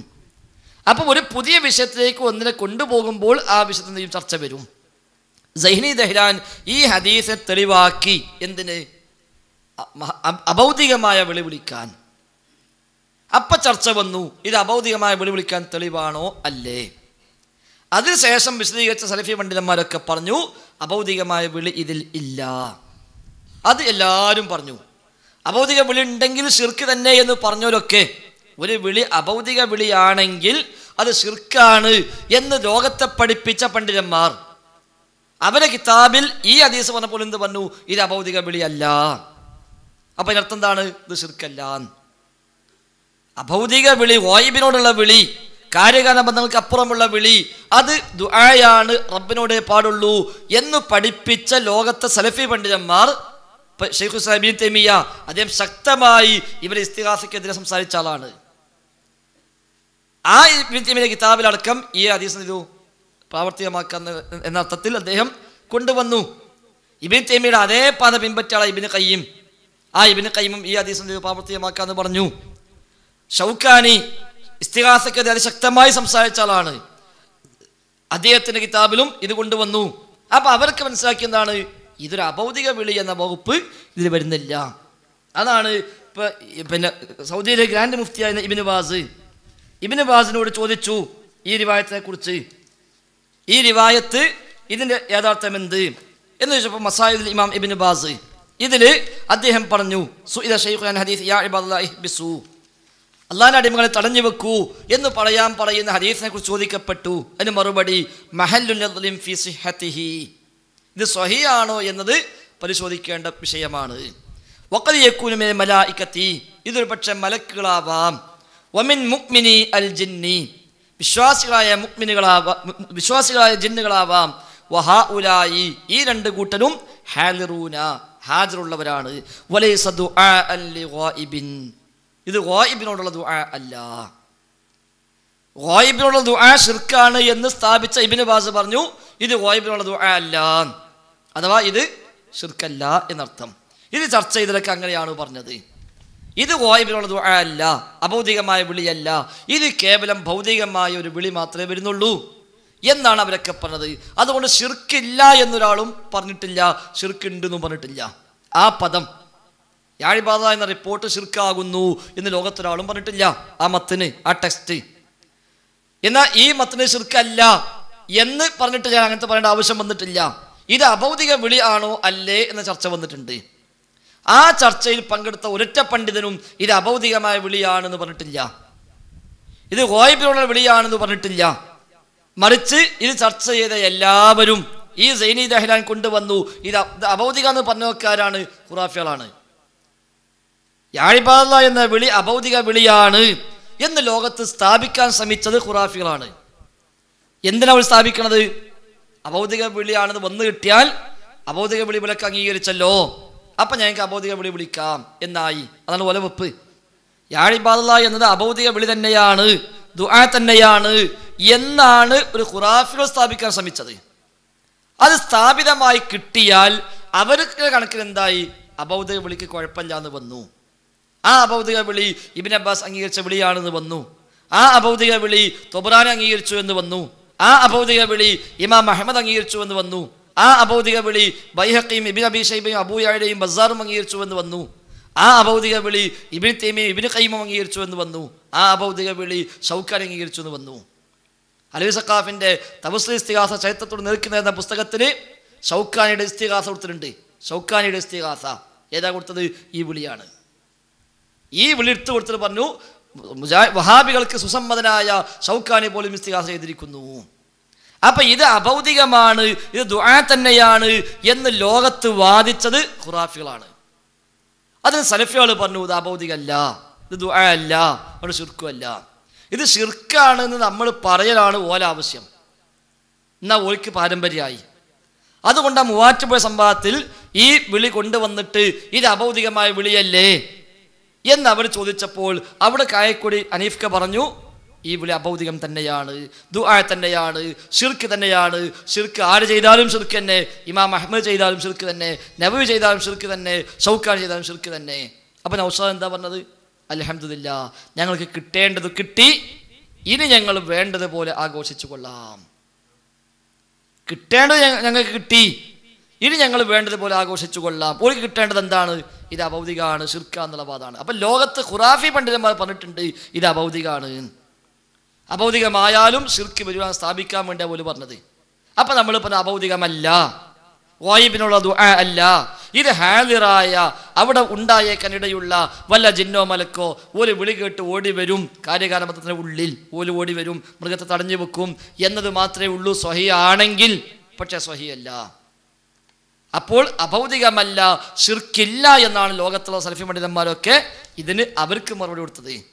ഖുറാഫികൾ സ്ഥാപിക്കാൻ ശ്രമിച്ചു ഇത് അഭൗതികമാണ്, വിളി ദുആ തന്നെയാണ്, എന്നിട്ടും ശിർക്കായിട്ടില്ലല്ലോ എന്നായിരുന്നു അവരുടെ ആവശ്യം. പിന്നുള്ളത് വസിയത്തു ശിർക്കും ഹറാമും പറഞ്ഞോ എന്നാണ്. അതും പറഞ്ഞിട്ടില്ല, പറയേണ്ട കാര്യവും ഇല്ല. ഈ റിപ്പോർട്ടിൽ വസിയത്തു ശിർക്ക് എന്ന വകുപ്പ് വരുന്നില്ല. അതുണ്ട്, നമ്മളും പറഞ്ഞിട്ടില്ല, ആരും പറഞ്ഞിട്ടില്ല, നമ്മളും പറഞ്ഞിട്ടില്ല. വസിയത്തു ശിർക്ക് എന്ന വകുപ്പ് ഇതിൽ വരുന്നില്ല. ഹറാമുണ്ട് നമ്മൾ പറഞ്ഞിട്ടുണ്ട്. അതെന്തുകൊണ്ട്? ഹദീസ് സ്വഹീഹല്ല എന്നതുകൊണ്ട്. ഇനി ഹറാം എന്നാരും പറഞ്ഞിട്ടുണ്ടോ? അത് പറയേണ്ട ആവശ്യമില്ല. എന്തുകൊണ്ട്? ഒരു ഹദീസ് സ്വഹീഹാണോ അല്ല എന്ന് ചർച്ച ചെയ്യുമ്പോൾ ദഈഫാണ് തെളിഞ്ഞു കഴിഞ്ഞാൽ പിന്നെ അമൽ ചെയ്യാൻ പറ്റൂല. ഒരു ഹദീസ് ചർച്ച ചെയ്യുമ്പോൾ ദഈഫാണ് എന്ന് പണ്ഡിതന്മാർ പറഞ്ഞാൽ അതിനർത്ഥം എന്തായി? ഇനി ഇത് പ്രകാരം പ്രവർത്തികമാക്കാൻ പറ്റൂല. ദഈഫാണ്, അതുകൊണ്ട് അമൽ ചെയ്യാൻ പാടില്ല എന്ന് പറയണമെന്നില്ല. ദഈഫാൻ തെളിഞ്ഞിട്ടാൽ പിന്നെ അമൽ ചെയ്യാൻ പാടില്ല എന്ന് തന്നെയാണ്. ഇപ്പോൾ നിസ്കാര ശേഷം കൂട്ടുപ്രാർത്ഥനയ്ക്ക് സുന്നികൾ തെളിവുകൊണ്ടല്ലുണ്ട്. നമ്മളെന്ത് പറയും? അങ്ങനെ ഹദീസില്ല, സ്വഹീഹല്ല. എന്നാൽ ഈ ഹദീസ് വിശദീകരിച്ച് ആരെങ്കിലും കൂട്ടുപ്രാർത്ഥന ഹറാമാ നടക്കണോ വെച്ചാലോ അത് പറയേണ്ട ആവശ്യമില്ല. ഒരിക്കൽ തെളിവ് ഈ ഹദീസാണല്ലോ. ഹദീസ് ഇല്ലാതെ തെളിഞ്ഞിട്ടാൽ അത് പോയി. സുബഹിക്ക് ഖുനൂത്ത് ഓതാൻ പോലത്തെ ഹദീസ് കൊണ്ടുവരും. നമ്മളെന്താ പറയുക? ഈ ഹദീസ് ദഈഫാണ്, സ്വഹീഹല്ല. അപ്പോൾ ചോദിക്കുക, ഈ ഹദീസ് വിശദീകരിച്ച് ആരാണ് മുൻകാലത്ത് ഖുനൂത്ത് ഹറാം എന്ന് പറഞ്ഞത്? പറഞ്ഞത് ഉണ്ടാവട്ടെ, ഇല്ലാതിരിക്കട്ടെ. ഹദീസ് കൊണ്ടെന്നെന്താ? ഇത് തെളിവായിട്ടാണ്. ആ ഹദീസ് സ്വഹീഹല്ല എന്ന് വന്നാലോ തെളിവല്ല എന്ന് വന്നു. എന്ന പോലെ വിജനപ്രദേശത്ത് യായബാധ വിളിക്കാൻ തെളിവെന്താണ്? ഈ റിപ്പോർട്ടാണ്. ആ റിപ്പോർട്ടില്ലെങ്കിലോ പിന്നെ വിളിക്കാൻ പാടില്ല. അപ്പം ഹറാമാണ് എന്ന് മുൻഗാമികൾ പറയട്ടെ പറയാതിരിക്കട്ടെ, ഒരു ഹദീസ് ദഈഫാകുന്നതോട് കൂടി ആ ഹദീസ് പ്രകാരം പിന്നെ നമ്മൾ പ്രവർത്തികമാക്കാൻ വകുപ്പില്ല. പിന്നെ വസിയത്തു ശിർക്ക് പറഞ്ഞത് എവിടെയാണ്? അത് ജിന്നിനോടുള്ള സഹായത്തേട്ടം എന്ന വിഷയത്തിലാണ്. ജിന്നിനോട് സഹായം ചോദിക്കുക എന്നുള്ളത് മറ്റൊരു വിഷയമാണ്. അത് ഇതിലേക്ക് ചിലർ ബോധപൂർവം കൂട്ടിഘടിപ്പിച്ചു. യാഴിബാദുള്ള വേറെ, ജിന്നിനോട് സഹായം ചോദിക്കൽ വേറെ. ജിന്നിനോട് സഹായം ചോദിക്കുക എന്നത് അത് മറ്റൊരു പൊതുവിഷയം. ആ വിഷയത്തിൽ എപ്പോൾ ശിർക്ക് വരും, എപ്പോൾ ശിർക്കല്ലാതാകും, എപ്പോൾ വസീലയാകും, എപ്പോൾ ഹറാമാകും, അത് ചർച്ച യഥേഷ്ടം കിതാബിലുണ്ട്. അത് പലരുടെയും കിതാബിൽ ചർച്ച വന്നിട്ടുണ്ട്. അത് ശിർക്കായ വിളി പറഞ്ഞവരുണ്ട്, ശിർക്ക് അല്ലാത്ത പറഞ്ഞവരുണ്ട്, ഹറാമ് പറഞ്ഞവരുണ്ട്, വസീല പറഞ്ഞവരുണ്ട്, എല്ലാം ഉണ്ട്. സൗദിയിലെ പിന്നെ പണ്ഡിത സഭ ലജ്നയുടെ ഫത്വയിൽ നമുക്കിത് കാണാൻ കഴിയും. ഫത്വയിൽ അവർ നൽകി ലാ യജൂസു ഇസ്തിഖ്ദാമുൽ ജിന്നിയി ബിഅയ്യി നൗഇൻ മിൻ ഇസ്തിഖ്ദാം. ജിന്നിനെ ഒരു തരത്തിലുമുള്ള ഉപയോഗപ്പെടുത്തൽ നമുക്ക് ജായിസല്ല, അനുവദനീയമല്ല. ലിഅന്ന ദാലിക മിനൽ ഇസ്തിആനതി ബിൽ ജിന്നി വശയാത്തീൻ. അത് ജിന്നി പിശാചിനോട് സഹായം ചോദിക്കുക എന്ന വകുപ്പിലേക്കാണ് വരുന്നത്. വഹിയ മുഹറമത്തുൻ, അത് ഹറാമാണ്. വസീലത്തുൻ മിൻ വസായിദി ശിർക്കി, അത് ശിർക്കിൻ്റെ വഴികളിൽപ്പെട്ട ഒരു വഴിയുമാണ്. രചനയുടെ ഫത്വയുണ്ട്. അതേപോലെ മറ്റൊരു ഫത്വയിൽ ഇതിൽ ബക്കർ അബൂ സയ്യിദ്, അബ്ദുൽ അസീസ് ആലു ഷെയ്ഖ്, സ്വാലിഹ് ഫൗസാൻ, അബ്ദുല്ലാഹി ഇബ്നു ഖുദിയാൻ, ഇബ്നു ബാസ് ഇവരെല്ലാം പങ്കെടുത്ത യോഗത്തിലാണ് ആ ഫത്വ നൽകിയത്. അവർ പിന്നെ അതിൽ തന്നെ ബക്കർ അബൂ സയ്യിദും സ്വാലിഹ് ഫൗസാനും അബ്ദുല്ലാഹി ഇബ്നു ഖുദിയാനും അബ്ദുൽ അസീസ് ആലു ഷെയ്ഖും പങ്കെടുത്ത മറ്റൊരു ഫത്വയിലും പറഞ്ഞു ലാ തജൂസുൽ ഇസ്തിആനതു ബിൽ ജിന്നി മുത്ലഖൻ, ജിന്നിനോട് നിരുപാധികം സഹായം ചോദിക്കൽ പാടില്ല. ഷിർക്കാകാനും പാടില്ല, ഷിർക്കാവാത്തും പാടില്ല. അർത്ഥം ഷിർക്കായതും പറ്റില്ല, അല്ലാത്തും പറ്റില്ല. അതാ മുത്തലഖൻ, നിരുപാധികം. ലിഅന്നഹും ആലമുൻ ഗായിബുൻ അന്നാ, കാരണം അവർ നമ്മെ തൊട്ട് അദൃശ്യരായ ഒരു ലോകമാണ്, നമുക്ക് അദൃശ്യമായ ലോകമാണ് അവർ. എന്നിട്ട് വഅന്നഹു കാന റിജാലുൻ മിനൽ ഇൻസി യഊദു ബിറിജാലിൻ മിനൽ ജിന്നി ഫസാദുഹും റഹഖാ എന്ന ആയത്ത് കൊടുത്തു. വഹാദ അലാ സബീലിൽ ഇൻകാരി ലിൽ ഇസ്തിആനത്തി ബിഉമൂമിൽ ജിന്നി, ജിന്നിനോടുള്ള മൊത്തം ഇസ്തിആനത്തിനെ എതിർക്കുന്ന രൂപത്തിലാണ് ഇത്. വലി അജ്ലി സദ്ദി ദരീഅത്തി ശിർക്ക് ബില്ലാഹി അസ്സ വജല്ല, ഷിർക്കിലേക്കുള്ള പഴുത് അടക്കാൻ വേണ്ടി കൂടിയാണ്. അപ്പോൾ അതിൽ ഷിർക്കാകുന്ന വിളിയുണ്ട്, ഷിർക്കാവാത്ത വിളിയുണ്ട്. രണ്ടും നമുക്ക് പാടില്ല. ഷിർക്കായത് ഏതായാലും പാടില്ല, ഷിർക്കല്ലാത്ത വിളിയുണ്ട്, അതും പാടില്ല. അത് ഷിർക്കിലേക്കുള്ള വഴിയാണ്. അവിടെയാണ് വസിയത്തു ഷിർക്ക് പറഞ്ഞത്, ഷിർക്കിലേക്കുള്ള വഴി. യാ ഇബാദ ചർച്ച ചെയ്ത് കൊടുത്ത ആരും ഷിർക്കും പറഞ്ഞിട്ടില്ല, വസിയത്തു ഷിർക്കും പറഞ്ഞിട്ടില്ല. ഹറാമ് എന്ന് നാം ഇപ്പോൾ പറയുന്നത് എന്തുകൊണ്ടാണ്? ഹദീസ് സ്വഹീഹല്ല, സ്വഹീഹല്ലാത്ത ഹദീസ് നമുക്ക് പ്രവർത്തിക്കാൻ പറ്റൂല. ആ വകുപ്പിലാണ് എന്തുള്ളത് ഹറാമ് പറഞ്ഞത്. ഇപ്പോൾ ബറാത്ത് നോമ്പ് നോക്കാൻ പാടില്ല നമ്മൾ പറയും, എന്തുകൊണ്ട്? ഹദീസ് സ്വഹീഹല്ല, ഹദീസുകൾ കൊണ്ടുവരും.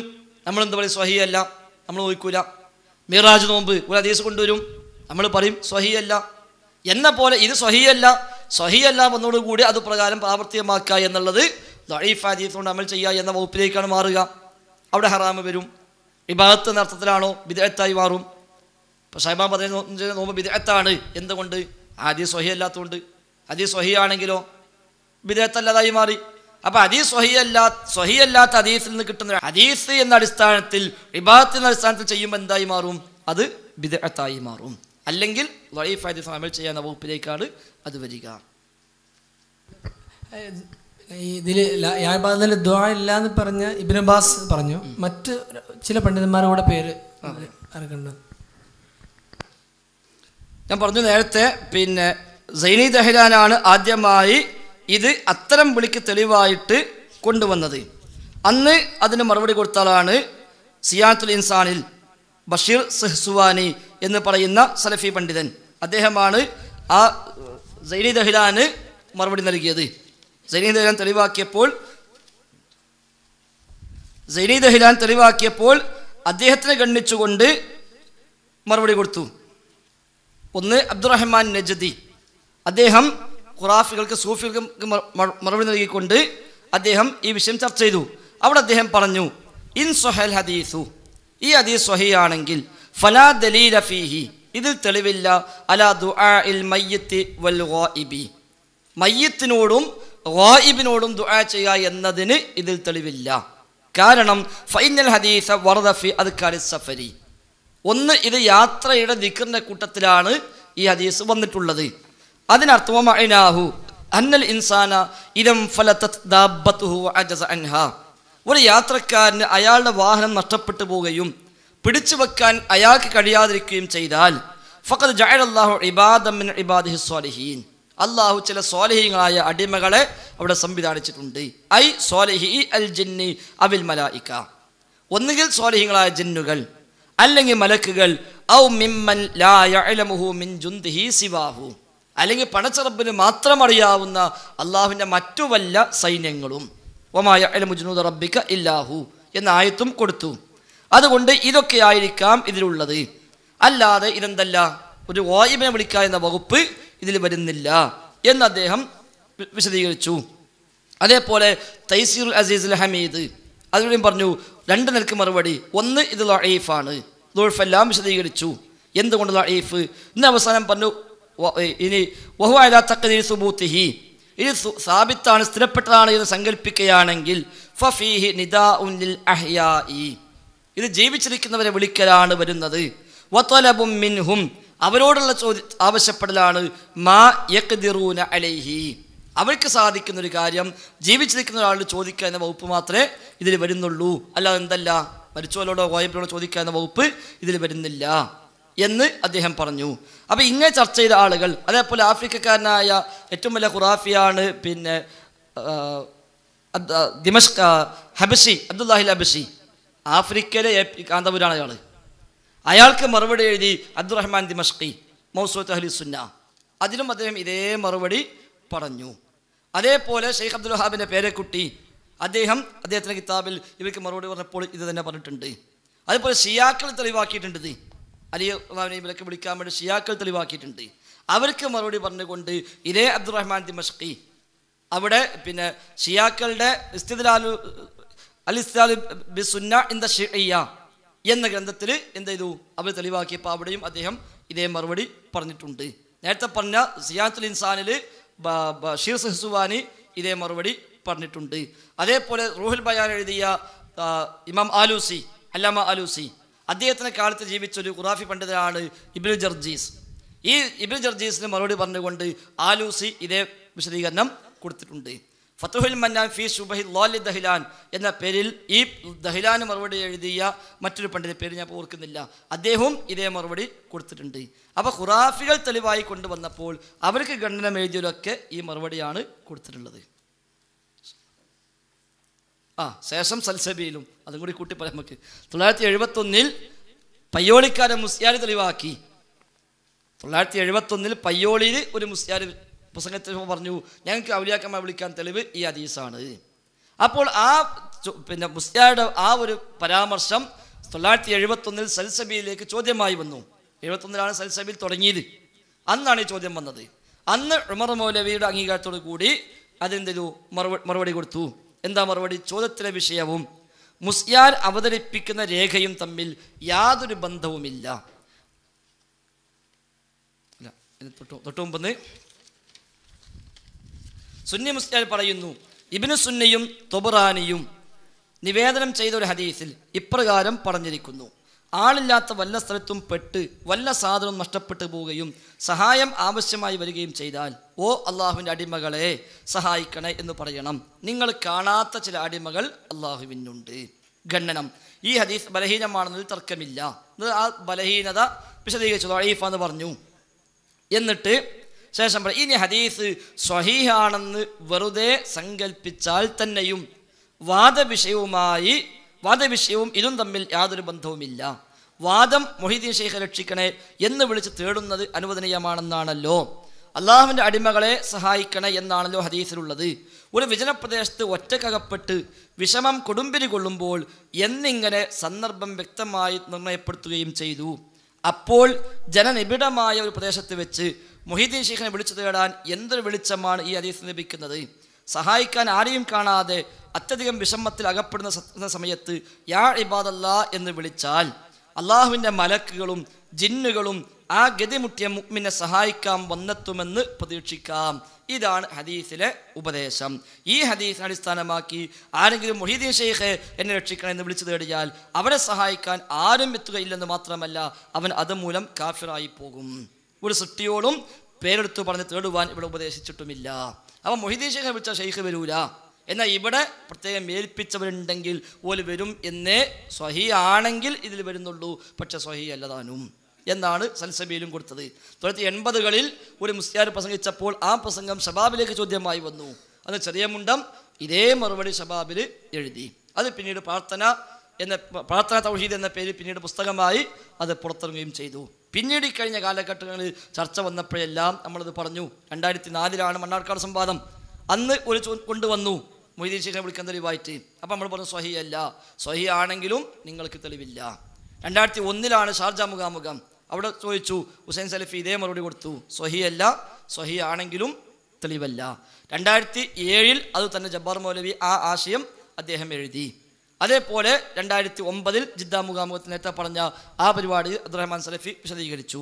2009 തന്നെ ജാമിഅ നബവിയിലെ മുഖാമുഖത്തിലും അബ്ദുറഹ്മാൻ സലഫി വിശദീകരിച്ചു. 2011 ആലപ്പുഴയിൽ നടന്ന അൽ ഇസ്തിഖാമ എന്ന പരിപാടിയിൽ ജബ്ബാർ മൗലവിയും അനസ് മുസ്ലിയാരും ഞാനും പങ്കെടുത്ത പരിപാടിയിൽ അന്ന് ജബ്ബാർ മുസ്ലിയെ സാക്ഷിയാക്കിക്കൊണ്ട് അനസ് മുസ്ലിയാർ പറഞ്ഞു, ഇതിൽ തകരാറുമില്ല, ഒരു പ്രശ്നം ഇതിലില്ല, അഭൗതികമല്ല, ശിർക്കിന് പ്രശ്നമില്ല എന്ന് അദ്ദേഹം പറഞ്ഞു. അതേ 2011 തിരുവനന്തപുരം മുഖാമുഖത്തിൽ അനസ് മുസ്ലിയാരും ഞാനും അതേപോലെ മജീദ് സ്വലാഹിയും ഷംസുദ്ദീൻ പാലത്തും പങ്കെടുത്ത പരിപാടിയിൽ, അന്ന് ത്രാൻ സലഫിയും കായക്കൊടിയും ഏറ്റ പരിപാടി, പക്ഷേ രണ്ടാൾക്കും വരാൻ കഴിയാത്തതുകൊണ്ട് ഞാൻ പകരം പോയതായിരുന്നു. ആ പരിപാടിയിൽ സഖാഫി ഒന്നാമത്തെ ചോദ്യം ഇതായിരുന്നു. ഷൗക്കാനിയുടെ കിതാബ് വെച്ച് അയാൾ വന്നത്. അതിന് ആദ്യം അനസ് മുസ്ലിയാർ വിശദീകരിച്ചു. രണ്ടാമത് അയാൾ വീണ്ടും ഉപചോദ്യം വന്നപ്പോൾ ഞാനും വിശദീകരിച്ചു. രണ്ടുപേരും പറഞ്ഞെന്താണ്, ഷിർക്കിൻ്റെ പ്രശ്നം അതിലില്ല, ഇസ്തിഗാസക്ക് തെളിവില്ല, അങ്ങനത്തെ പ്രശ്നവും അതിൽ ഉദിക്കുന്നില്ല എന്നാണ് അവിടെയും പറഞ്ഞത്. അപ്പോൾ എല്ലാവരും ഈ കാലം വരെ അംഗീകരിച്ചു പോന്ന ഒരു മറുപടിയാണ് അത് എന്നർത്ഥം. അതിൽ പിടിച്ചു നിൽക്കാൻ കഴിയില്ലെന്ന് വന്നപ്പോഴാണ് ഇതിനെ ഇസ്തിആനത്തുൽ ബിൽ ജിന്നി എന്ന വകുപ്പിലേക്ക് മാറ്റിയിട്ട് അതിൽ കൂട്ടിക്കെട്ടിയിട്ട് ആ വിഷയം കൊണ്ടുവന്നത് എന്നാണ് നമ്മൾ മനസ്സിലാക്കേണ്ടത്. അസ്സലാമു അലൈക്കും. ഇവിടെ നമ്മുടെ ചർച്ച ശിർക്ക് എന്താണ്, തൗഹീദ് എന്താണ് എന്ന് വ്യക്തമായിട്ട് മനസ്സിലാക്കുന്നതിന് വേണ്ടിയാണ്. ഇപ്പോൾ പുതിയ പ്രശ്നം, അതിൻ്റെ ചുരുക്കം എന്ന് പറഞ്ഞാൽ, ജിന്നുകളോട് ഏതെങ്കിലും അവസരത്തിൽ ഒരു വ്യക്തി സഹായം തേടിയാൽ അത് ശിർക്കാണോ അല്ലേ? ശിർക്കാണ് എന്ന് ഒരു വിഭാഗവും, അത് ശിർക്ക് ആരോപണമാണ്, അത് ശിർക്കല്ല ഹറാമാണ്, തൗസീലത്ത് ശിർക്കാണ് എന്ന് മറ്റൊരു വിഭാഗവും. അതാണല്ലോ ഇപ്പോഴത്തെ പ്രശ്നത്തിൻ്റെ മൂലം. അപ്പോൾ ഈ ശിർക്കാണ് എനിക്ക് കിട്ടുന്ന അവസരങ്ങളിൽ പറയാറ്, ജിന്നുകളോട് സഹായം തേടുന്നത് ശിർക്കാണ് എന്ന് വ്യക്തമായിട്ട് തന്നെ പറയാറുണ്ട്. അതിന് ഞാൻ പ്രമാണമാക്കിയത് ഇപ്പോൾ ഇവിടെ പറഞ്ഞ ഭൗതികം അഭൗതികം, ദൃശ്യം അദൃശ്യം, കാര്യകാരണ ബന്ധം, ഇതൊന്നും യഥാർത്ഥത്തിൽ ഒരു സാധാരണക്കാരോട് പറയുമ്പം കൃത്യമായിട്ട് വേർതിരിച്ച് മനസ്സിലാക്കാൻ കഴിയുമോ എന്ന് എനിക്കറിയില്ല. ഏതെങ്കിലും ഞാൻ സ്വീകരിച്ചൊരു മാനദണ്ഡം, അത് ശരിയാണോ തെറ്റാണെന്ന് എനിക്കറിയില്ല. അപ്പോൾ ഫൈസൽ മുസ്ലിയാരൊക്കെ തൗഹീദിൻ്റെ പ്രഭാഷണം നടത്തുമ്പോൾ ഉദ്ധരിക്കാറുള്ള വിശുദ്ധ ഖുർആനിലെ ആയത്തുകൾ, അത് ഇൻ തദ്ഉഹും ലാ യസ്മഉ ദുആഅക്കും വലൗ സമിഉ മസ്തജാബു ലക്കും. അതായത് നിങ്ങൾ അവരെ വിളിച്ചാൽ, അവരെന്ന് പറയുമ്പോൾ അള്ളാഹുവിന് പുറമെ മനുഷ്യർ ആരാധിച്ചു കൊണ്ടിരിക്കുന്ന എല്ലാം അതിൽ പെട്ടു. അത് കല്ലാവട്ടെ, മരമാവട്ടെ, മരിച്ചുപോയ മഹാത്മാക്കളാവട്ടെ, പ്രവാചകന്മാരാവട്ടെ, ജിന്നാവട്ടെ, മലക്കാവട്ടെ, ആരെ നിങ്ങൾ വിളിച്ചാലും ലാ യസ്മഉ ദുആഅക്കും, അവർ നിങ്ങളുടെ ദുആ കേൾക്കുകയില്ല. വലൗ സമിഉ മസ്തജാബു ലക്കും, ഇനി ആരെങ്കിലും കേട്ടു എന്ന് വിചാരിക്കുക, അവർ ഉത്തരം ചെയ്യുകയും ഇല്ല. വയൗമൽ ഖിയാമത്തി യക്ഫുറൂന ബിശിർക്കിക്കും, നിങ്ങൾ ചെയ്യുന്ന ഈ ശിർക്കിനെ അവർ അന്ത്യനാളിൽ നിഷേധിക്കുകയും ചെയ്യും. വലാ യുനബ്ബിഉക മിസ്ലു ഖബീർ, ഇതുപോലെ ഒരു വർത്തമാനം നിങ്ങൾക്ക് ആരും പറഞ്ഞു തരികയില്ല എന്നാണ്. അപ്പോൾ ഇവരാരെ വിളിച്ചാലും അവർ നിങ്ങളുടെ പ്രാർത്ഥന അല്ലെങ്കിൽ വിളി അല്ലെങ്കിൽ ഇസ്തിആനത്ത് സഹായം തേടാൻ അവർ കേൾക്കുകയില്ല. അതുകൊണ്ടാണ് മുഹദ്ദീൻ ശൈഖിനെയും ബദരീങ്ങളെയും മമ്പർത്ത് തങ്ങളൊക്കെ വിളിക്കുന്നത് ശിർക്ക്. കാരണം അവരിത് കേൾക്കുന്നില്ല. അവർ അഭൗതിക സൃഷ്ടികൾ എന്ന നിലക്കോ ഭൗതിക സൃഷ്ടികൾ ഏതായാലും ശരി, അവരിത് കേൾക്കുന്നില്ല. ഇതാണ് ഖുർആൻ പറയുന്നത്, അല്ലാഹ് പറയുന്നത്. ഇനി നിങ്ങൾ ഇവരിൽ ആരെങ്കിലും കേട്ടു എന്ന് വിചാരിക്കുക, അവർ നിങ്ങൾക്കൊരു ഉത്തരം ചെയ്യുകയില്ല. ഇലാ യൗമിൽ ഖിയാമ, ഖിയാമത്ത് നാൾ വരെ നിങ്ങൾ മുഹദ്ദീൻ ശൈഖിനെ വിളിച്ചാലും മമ്പർത്ത് തങ്ങളെ വിളിച്ചാലും ജിന്നിനെ വിളിച്ചാലും അവർ നിങ്ങൾക്ക് യാതൊരു സമാധാനവും യാതൊരു മറുപടിയും നിങ്ങൾക്ക് തരികയില്ല. ഇതേ പ്രകാരം തന്നെ നമ്മൾ സാധാരണ തൗഹീദ് പ്രഭാഷണം നടത്തുമ്പോൾ നമ്മുടെ ബഹുമാനപ്പെട്ട ഫൈസൽ മുസ്ലിയാരൊക്കെ നിരന്തരമായി ഓതാറുള്ളായത്താണ് ഒമൻ അള്ളു മിമ്മൻ യദ്ഉ മിൻ ദൂനില്ലാഹ്. അള്ളാഹു അല്ലാത്തവരെ വിളിച്ച് പ്രാർത്ഥിക്കുന്നവനേക്കാൾ ഏറ്റവും വലിയ അക്രമിയാരാണുള്ളത്? എന്താണ് അവരുടെ പ്രത്യേകത? എന്തുകൊണ്ടാണ് അങ്ങനെയായത്? മല്ല യസ്തജീബു ലഹു ഇലാ യൗമിൽ ഖിയാമ, അന്ത്യനാൾ വരെ നിങ്ങൾ അവരെ വിളിച്ചാൽ അവർ നിങ്ങളുടെ വിളി കേൾക്കില്ല. ഇതേ പ്രകാരം തന്നെ ലഹു ദഅവത്തുൽ ഹഖ് വല്ലദീന തദ്ഊന മിൻ ദൂനിഹി ലാ യസ്തജീബൂന ലഹു മിൻ ഷൈ, യാതൊന്നിനും അവർ നിങ്ങൾക്ക് ഉത്തരം ചെയ്യില്ല. അള്ളാഹുവിന് പുറമെ വിളിച്ച് പ്രാർത്ഥിക്കുന്നവർ, സഹായം തേടുന്നവർ ആരായാലും ശരി, ഇതിൻ്റെ പരിധിയിൽ മിൻ ദൂനില്ല എന്നതിൻ്റെ പരിധിയിൽ ജിന്നും മലക്കും പെടും. ഈ വിഷയം, ചില വിഷയങ്ങൾ നമ്മൾ പഠിക്കൽ, അത് ശ്രദ്ധിക്കൽ, അത് സമൂഹത്തിൽ ചർച്ചയായി വരുമ്പോഴാണല്ലോ.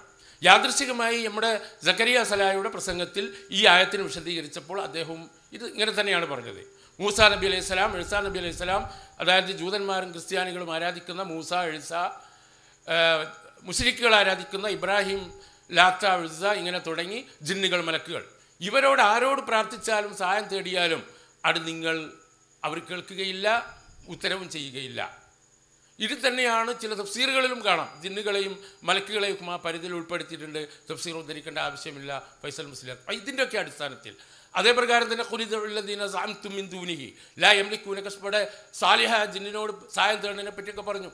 യഥാർത്ഥത്തിൽ അള്ളാഹു അതിനെ നിഷേധിക്കുകയാണ്. സാലിഹ ജിന്നിനോട് അഭയം തേടിയിരുന്ന മുശ്രിക്കുകളോട് പറഞ്ഞത് നിങ്ങൾ അവരെ വിളിച്ചോളൂ, അവർ ഉത്തരം ചെയ്യുന്നത് നമ്മളൊന്ന് കാണട്ടെ എന്നാണ്.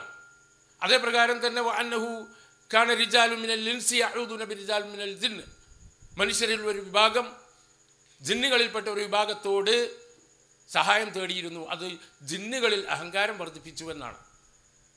ഇതിൻ്റെയൊക്കെ അടിസ്ഥാനത്തിൽ ഞാൻ മനസ്സിലാക്കിയത്. അപ്പോൾ ഞാനിവിടെ ഫൈസൽ മുസ്ലിയാർ ഗണ്ണിക്കാനോ അതല്ലെങ്കിൽ ഒന്നും പറഞ്ഞാൽ എൻ്റെ ഒരു നിലപാട് ഞാനത് വ്യക്തമായും ഇവിടെ പലർക്കും അറിയാം. ഞാൻ വെള്ളിയാഴ്ച ഞാൻ ആകെ ചെയ്യുന്നൊരു പടിയാണ് വെള്ളിയാഴ്ച ചെറിയ രൂപത്തിൽ അതൊക്കെ ഞാൻ വ്യക്തമായി പറയാറുണ്ട്. അപ്പോൾ അത് തിരുത്തേണ്ടതുണ്ടോ, അത് ശരിയാണോ? അതായത് ജിന്നുകളോട് ഏതെങ്കിലും ഘട്ടത്തിൽ സഹായം തേടിയാൽ അത് ശിർക്കാകുമോ ഇല്ലേ? അപ്പോൾ അത് ആളുകൾക്ക് കുറച്ചും കൂടി മനസ്സിലാകാനും വേണ്ടിയിട്ട് ഒരു ചെറിയ ഉദാഹരണം പറയുകയാണ്. അതോടുകൂടെ എൻ്റെ ഈ സംശയം ഞാൻ നിർത്തുകയാണ്. എന്താണെന്ന് വെച്ചാൽ ഇപ്പോൾ നമ്മുടെ ഒരു ഞാൻ വീട്ടിൽ രാത്രിയിൽ കിടന്നുറങ്ങുന്ന സമയത്ത്, അട്ടപ്പാതിര സമയത്ത് ഭയങ്കര ഒരു ശബ്ദം കേട്ടു. അപ്പോൾ കള്ളന്മാർ വീട് കുത്തി തുറക്കുകയാണ്. ആ സമയത്ത് ഞാൻ ആദ്യം പടച്ചോനെ എന്താണെന്ന് പറഞ്ഞിട്ട് അള്ളാനെ വിളിച്ചു. പിന്നെ എൻ്റെ വീട്ടിൽ 2 കാവൽക്കാരുണ്ടെന്ന് വിചാരിക്കാം. ഒരുത്തൻ്റെ പേര് ഒരു വേലായുധൻ കുട്ടി, മറ്റൊന്നൊരു കോമുക്കുട്ടി. 2 ആളെയും വിളിച്ചു. ഇതാ കള്ളന്മാർ വന്ന് ഇവിടെ രക്ഷിക്കണം, പിടിക്കണം എന്ന് പറഞ്ഞു. എൻ്റെ വീട്ടിലൊരു കാവൽ നായയുണ്ട്. ആ നായയും ഈ കള്ളനെ പിടിക്കാൻ വേണ്ടി നായനെയും വേഗം വിളിക്കാൻ പറ്റുന്ന രൂപത്തിൽ നായനെയും വിളിച്ചു. പിന്നെ ബദരീങ്ങളും വിളിച്ചു. 100-300 ആൾക്കാരുള്ളതല്ലേ, ഓല് വന്നിട്ട് കള്ളന്മാർ പിടിച്ചോണ്ട് വെച്ചിട്ട് ബദരീങ്ങളും വിളിച്ചു. ഇനി തൊട്ടടുത്തുള്ള കുറ്റിക്കാട്ടിൽ വല്ല ജിന്നും ഉണ്ടെങ്കിൽ ആ ജിന്ന് വന്നിട്ട് ഈ കള്ളന്മാരെ പിടിക്കാൻ ജിന്നിനെയും വിളിച്ചു. ഇതിൽ ശിർക്ക് ഏതാണ്, ശിർക്കായ വിളി ഏതാണ്, ഹറാം ഏതാണ്, തൗസീലത്ത് ശിർക്ക് ഏതാണ്, ഹലാൽ ഏതാണ് എന്നൊന്ന് വിശദീകരിച്ചാൽ കാര്യങ്ങൾ കുറച്ചുകൂടി ക്ലിയർ ആകും എന്ന ഒരു ധാരണയിൽ ഞാൻ ആവശ്യപ്പെടുകയാണ്. ഇത്രയുമാണ്. ഇതിൽ എന്തെങ്കിലും അപാകതകൾ എൻ്റെ ചോദ്യത്തിൽ സംഭവിച്ചിട്ടുണ്ടെങ്കിൽ ക്ഷമിക്കണം എന്ന് അഭ്യർത്ഥിച്ചുകൊണ്ട് അവസാനിപ്പിക്കുന്നു. അസ്സലാമു അലൈക്കും. കരീമൗലി പറഞ്ഞെടുത്ത് തന്നെയാണ് 100% നമ്മളുള്ളത്. യാതൊരു അഭിപ്രായ വ്യത്യാസം ഈ പറഞ്ഞ വിഷയത്തിൽ എവിടെയും നമ്മൾ തമ്മിലില്ല. ഇന്തൂഹും ലായസ്മൗദ് വാഴക്കും എന്ന ആയത്തിൽ ജിന്നും പെടും, മലക്കും പെടും, മനുഷ്യനും പെടും, എല്ലാവരും പെടും. എനിക്ക് തോന്നുന്നത് കരീമൗലി അവസാനമായി എൻ്റെ പ്രസംഗം കേട്ടത് നിങ്ങളെ നാട്ടിൽ തന്നെ ആയിരിക്കും. ഇപ്പോൾ ലാസ്റ്റ് എൻ്റെ പ്രസംഗം കേട്ടിട്ടുണ്ടാവുക എന്ന് വിചാരിക്കുന്നു. ആ പ്രസംഗത്തിലും ഈ ആയത്ത് ഞാൻ ഓതിയിട്ടുണ്ട്, ഈ തഫ്സീറും ഉദ്ധരിച്ചിട്ടുണ്ട്. ഇന്തൂഹും ലായസ്മൗദ് വാഴക്കും എന്ന ആയത്തോതുകയും അതിൽ ജിന്നും മലക്കും പെടുമെന്ന് ആ പ്രസംഗത്തിൽ ഞാൻ പറഞ്ഞിട്ടുമുണ്ട്. അതേപോലെ ഒമൻ അദുമില്ല എന്ന ആയത്തോടെ ഓതിയിട്ടുണ്ട്. അതിൻ്റെ വിശദീകരണത്തിലും ഞാൻ ജിന്നും മലക്കും കൂട്ടി പറഞ്ഞിട്ടുമുണ്ട്. കടപ്പടി കരുവങ്കലും നടത്തിയ പ്രസംഗത്തിൽ. അപ്പോൾ ഇതിലെല്ലാം യഥാർത്ഥത്തിൽ നമ്മൾ തമ്മിൽ അഭിപ്രായ വ്യത്യാസമുള്ളത്. ഇപ്പോൾ നമ്മൾ തിരിച്ച് നമ്മൾ മനസ്സിലാക്കേണ്ടത്, ഒരേ ഗണ്ണിക്കല്ല, നമ്മൾ മനസ്സിലാക്കേണ്ടത് ഇപ്പോൾ മാതാ അമൃതാനന്ദമായി ജീവിച്ചിരിപ്പുണ്ട്. ആ അമൃതാനന്ദമയുടെ മുന്നിൽ ചെന്ന് അവളുടെ ഒരു ഭക്തൻ ആ അമ്മയോട് പ്രാർത്ഥിക്കുന്നു എന്നെ സങ്കല്പിക്കുക. അമ്മ ദൈവമാണ് വിശ്വസിക്കുന്ന അമ്മയുടെ ഭക്തൻ, എൻ്റെ ദോഷം പൊറുക്കണേ എന്ന് അമ്മയോട് പ്രാർത്ഥിച്ചാൽ ആ ഭക്തനോട് നമുക്ക് ഓതാനുള്ള ആയത്ത് ഏതാ? ഇന്തദുഉഹും ലാ യസ്മഉ ദുആഅക്കും. നിങ്ങളെ ദുആ അവർ കേൾക്കില്ല, കേട്ടു സങ്കല്പിച്ചാലും ഉത്തരം ചെയ്യില്ല. അള്ളാഹിൻ്റെ റസൂൽ ജീവിച്ചിരിപ്പുള്ള കാലത്ത് റസൂലുള്ളാഹിന്റെ മുന്നിൽ ചെന്ന് ഒരു മനുഷ്യൻ റസൂലിനോട് ദുആ ചെയ്താൽ അയാളോടും ഓതാനുള്ള ആയത്ത് ഏതാ? ഇന്തദുഉഹും ലാ യസ്മഉ ദുആഅക്കും. ഒരു കല്ലിനോടോ മരത്തിനോടോ ജിന്നിനോടോ മലക്കിനോടോ പ്രാർത്ഥിച്ചാൽ അയാളോടും ഓതാനുള്ള ആയത്ത് ഏതാ? ഇന്തദുഉഹും ലാ യസ്മഉ ദുആഅക്കും. ദുആ കേൾക്കാൻ ലോകത്ത് റബ്ബിന് മാത്രമേ കഴിയൂ, ഒരു പടപ്പിനും കഴിയില്ല. അമ്പിയാവിനും കഴിയില്ല, ഔലിയാവിനും കഴിയില്ല, ജിന്നിനും കഴിയില്ല, മലക്കിനും കഴിയില്ല. ഒരു സൃഷ്ടിക്കും പ്രാർത്ഥന കേൾക്കാൻ സാധിക്കില്ല. അതാണ് വഹും അൻ ദുആഇഹിം ഗാഫിലൂൻ. ദുആനെ കുറിച്ച് അവർ അശ്രദ്ധരാണ്. ഇനി ഒരു മനുഷ്യൻ പുഴയിൽ മുങ്ങുന്നു, കരയിൽ അമൃതാനന്ദമായി ഉണ്ട് എന്ന് സങ്കല്പിക്കുക. ഓൾ അവിടെ നിൽക്കുകയാണ്, ഇപ്പം കാണുകയാണ്. അവൾ അവിടെ ഉണ്ട്. ഓൾ ഹയ്യാണ്, ഹാലിറാണ്, കാതിറാണ്. ഓൾ കരക്കുണ്ട്. ഈ മുങ്ങുന്ന മനുഷ്യൻ അമ്മയെ രക്ഷിക്കണേ എന്ന് പറഞ്ഞു. ഈ വിളിയുടെ വിധി എന്ത് എന്ന് ചോദിച്ചാൽ നമ്മൾ എന്താ പറയുക? അമ്മ പുഴയിലേക്ക് ചാടി നീന്തി വന്ന് എന്നെ കൈ പിടിച്ച് കൊണ്ടുപോകും എന്ന അർത്ഥത്തിലാണ് ഇവൻ ചോദിച്ചതെങ്കിൽ ആ ചോദ്യം എന്തല്ല? ശിർക്കല്ല. സംശയമില്ലല്ലോ, ശിർക്കല്ല. അതേ മനുഷ്യൻ ഈ ഉദ്ദേശമൊന്നുമില്ല, അമ്മ ദൈവമാണ് അല്ലെങ്കിൽ ആ നിലക്ക് കഴിവുള്ളവളാണ്, ഓളൊന്ന് മനസ്സ് വെച്ചാൽ ഞാനിപ്പോൾ രക്ഷപ്പെടും എന്ന നിലക്കാണ് അമ്മയെ രക്ഷിക്കണമെന്ന് പറഞ്ഞതെങ്കിലോ അത് ശിർക്കുമാണ്. ഓരോ നമുക്ക് ഓതാനുള്ള ആയത്തേതാ? ഇന്തതും ലായസ്മോദു അഴക്കും. ഫസ്റ്റ് വിളിച്ച ആളോട് ഈ ആയത്ത് നമ്മൾ ഓതുവോ? ഇല്ല. എന്നാൽ രണ്ടാളുടെയും വിളി അമ്മ കേട്ടിട്ടുണ്ട്. അമ്മ പുഴയ്ക്ക് ചാടി വന്ന് നീന്തി രക്ഷപ്പെടുത്തും എന്ന് വിചാരിച്ചവൻ്റെ വിളിയും അമ്മ കേട്ടു. അമ്മ ദൈവാന്ന് വിശ്വസിച്ചിട്ട് ചോദിച്ചോൻ്റെ ചോദ്യവും അമ്മ കേട്ടു. അപ്പം ഇന്തതും ലായസ്മോദു അഴക്കും എന്ന ആയത്ത് ബെനിഫിറ്റ് ആവും. അപ്പോൾ രണ്ടാമതും കേട്ടില്ലേ? അവിടെയാണ് ദുആ കേൾക്കില്ല എന്ന പദം പ്രസക്തമാകുന്നത്. ഇവൻ്റെ ഈ ബാഹ്യമായ പദങ്ങൾ ഒരു പക്ഷെ കേട്ടേക്കാം. അത് അമ്മ ദൈവാന്ന് വിചാരിച്ച് വിളിച്ചോൻ്റെയും ഈ വിളി എന്തിട്ടുണ്ട്? അമ്മ കേട്ടിട്ടുണ്ട്. പക്ഷെ അല്ല പറഞ്ഞത് ലായസ്മോ ദുആഅക്കും, ദുആ കേൾക്കും. എപ്പം ചോദിക്കുക, നിങ്ങളല്ലേ പറഞ്ഞ ദുആ കേൾക്കൂലെന്ന്, നിന്റെ ദുആ ഓള് കേട്ടല്ലോ എന്ന് പറഞ്ഞാലോ ദുആ കേട്ടിട്ടില്ല. ദുആ കേട്ടിട്ടില്ല. ദുആക്ക് പദം വേണമെന്നില്ല. ദുആ വരുന്നത് കൽബിൽ നിന്നാണ്. ദുആ വരുന്നത് കൽബിൽ നിന്നാണ്. അത് കേൾക്കാൻ റബ്ബിന് മാത്രമേ സാധിക്കൂ. മറ്റോൻ അതിൻ്റെ ബാഹ്യമായ പദം മാത്രമേ കേട്ടിട്ടുള്ളൂ. ഇനി അതിനടിസ്ഥാനത്തിൽ ബാഹ്യമായ പ്രതികരണവും ഒരുപക്ഷെ ഉണ്ടായേക്കാം. പുഴയിൽ മുങ്ങിയ മനുഷ്യൻ കരക്കുള്ള അമ്മ ദൈവമാണെന്ന അർത്ഥത്തിൽ അമ്മയോട് പ്രാർത്ഥിച്ചു, ശിർക്ക് ചെയ്തു.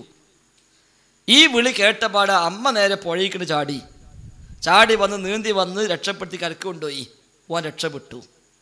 ഓൻ പറയും, നിങ്ങളല്ലേ പറഞ്ഞത് ദുആ കേട്ടാലും ഉത്തരം ചെയ്യൂലാന്ന്. ഞാൻ ദുആ ചെയ്തു, അമ്മ കേട്ടു, ഓള് ഇറങ്ങി വന്ന് രക്ഷപ്പെടുത്തി. ഉത്തരം കിട്ടിയില്ലേ വെച്ചാലോ ദുആക്ക് ഉത്തരം കിട്ടിയിട്ടില്ല. ദുആക്ക് ഉത്തരം കിട്ടിയിട്ടില്ല. ഇവരെ ദുആയുടെ ലാഹിറായ ബാഹ്യമായ വിളി അമ്മ കേട്ടു. അതിന് ബാഹ്യമായ പ്രതികരണം ഉണ്ടാവുകയും ചെയ്തു. ആ പ്രതികരണം ദുആക്കുള്ള ഉത്തരമല്ല. ദുആക്ക് ഉത്തരം ചെയ്യുന്നവൻ അല്ലാഹ് മാത്രം. അമ്മ യുജീബുൽ മുൽത്തറ ഇദാ ദഅഹു. ദുആക്ക് ദുരിതത്തിലകപ്പെട്ടവൻ ദുആ ചെയ്താൽ ഉത്തരം ചെയ്യുന്നവനാര്? ഈ ദുരിതത്തിലകപ്പെട്ടവൻ അമ്മയോട് ദുആ ചെയ്തു, ഇവനെ വെള്ളത്തിൽ രക്ഷിച്ചു അമ്മ, ചാടി ഇറങ്ങി നീന്തിപ്പോയിട്ട്. പക്ഷെ ഈ രക്ഷപ്പെടുത്തൽ എന്തല്ല? ദുആക്കുള്ള ഉത്തരമല്ല. അല്ലെങ്കിൽ ഈ ആയത്ത് അവിടെ പൊളിയും. ഈ ഘട്ടത്തിൽ പിന്നെ ഈ ആയത്ത് ഓതാൻ കഴിയില്ല. വിളിച്ചാൽ കേൾക്കൂല, കേട്ടാലും ഉത്തരം ചെയ്യില്ല. ഓനെന്ത് പറയാം? ഞാൻ വിളിച്ചപ്പോൾ കേട്ടു, കേട്ടപ്പോൾ ഉത്തരം കിട്ടി. അപ്പം ഇതല്ല ദുആക്കുള്ള ഉത്തരം. രക്ഷിക്കണേ എന്ന ഇവൻ്റെ തേട്ടത്തിന് ഉത്തരം വെള്ളത്തിൽ നിന്ന് രക്ഷപ്പെടുത്തുക എന്ന് തന്നെ ആകണം എന്നില്ല. അതുകൊണ്ട് അള്ളാഹിനോട് ദുആ ചെയ്താൽ, ഇപ്പം നമ്മൾ ഇതിനെ തിരിച്ചാലോചിക്കുക. ഒരു മനുഷ്യൻ വെള്ളത്തിൽ മുങ്ങുമ്പോൾ പടച്ചോനേന്ന് കരഞ്ഞ് പ്രാർത്ഥിച്ചു, അയാൾ മുങ്ങി മരിച്ചു, രക്ഷപ്പെട്ടില്ല, അയാൾ മുങ്ങി മരിച്ചു. ഇയാൾ ദുആക്ക് ഉത്തരം കിട്ടിയോ? ഇല്ലേ? ഉത്തരം കിട്ടിയോ? കിട്ടിയിട്ടില്ല, പറയാനായിട്ടില്ല. ഉത്തരം കിട്ടിയിട്ടില്ല, പറയാനായിട്ടില്ല. ഇയാൾ മുങ്ങി മരിച്ചു, പഠിച്ചോനെ വിളിച്ച് പ്രാർത്ഥിച്ചിട്ടും. ഒരു പക്ഷേ രക്ഷിക്കണേ എന്ന റബ്ബിനോടുള്ള ദുആക്കുള്ള ഉത്തരമായിരിക്കാം ഇയാൾ മുങ്ങി മരിച്ചത്. എന്തുകൊണ്ട്? ഒരാളുടെ വിളിക്ക് ദുആഇന് ഉത്തരം ചെയ്യുക എന്നുള്ളത് ആത്യന്തികമായി അയാളുടെ ഖൈറും ഷർറും മനസ്സിലാക്കി ആ ഖൈറിലേക്ക് എത്തിച്ചു കൊടുക്കുക എന്നതാണ് ദുആയുടെ ഉത്തരം. അത് റബ്ബിന് മാത്രമേ കഴിയൂ. ഇവൻ ഒരു പക്ഷെ വെള്ളത്തിൽ നിന്ന് രക്ഷപ്പെടലാണ് ഇപ്പോൾ ഉത്തരമായി മനസ്സിലാക്കുന്നത്. പക്ഷെ ഇവൻ വെള്ളത്തിൽ നിന്ന് രക്ഷപ്പെട്ട് കരക്ക് കയറിക്കഴിഞ്ഞാൽ ഒരു പക്ഷെ 10 കൊല്ലം കൂടി ജീവിച്ചു സങ്കല്പിക്കുക. ആ 10 കൊല്ലം കഴിയുമ്പോഴേക്ക് ഓൻ തൗഹീദൊക്കെ പോയി കാഫിറായി മരിച്ച് നരകത്ത് പോകേണ്ടിരും. ചിലപ്പോൾ ഇപ്പോൾ മുഅ്മിനാണ്, ഈമാനുള്ളവനാണ്, ഇപ്പോൾ വെള്ളത്തിൽ മുങ്ങി മരിച്ച ഷഹീദിൻ്റെ കൂരിട്ടും. അപ്പോൾ രക്ഷിക്കണേ എന്ന ദുആക്കുള്ള ഉത്തരം ശരിക്കും എന്താണ്? ഓനപ്പം മുക്കലാണ്. അതല്ല ചെയ്തോടെ, അതോടെ അല്ല ചെയ്തു, ദുആക്ക് ഉത്തരം കിട്ടി. ഇനി രണ്ടാമത് നബി പറഞ്ഞല്ലോ, അള്ളാഹുവിനോട് ദുആ ചെയ്താൽ 3 രൂപത്തിൽ ഉത്തരം കിട്ടും. ഒന്നുകിൽ ചോദിച്ച കാര്യം അങ്ങനെ തന്നെ കൊടുക്കും, ഇവിടെ അത് കൊടുത്തില്ല. രണ്ടാമത് ഓന് നിശ്ചയിക്കപ്പെട്ടൊരു മുസീബത്ത് അള്ളാഹു ഒഴിവാക്കി കൊടുക്കും. ഈ ചോദിച്ച് കൊടുക്കൂല, വേറെ മുസീബത്ത് ഒഴിവാക്കി കൊടുക്കും.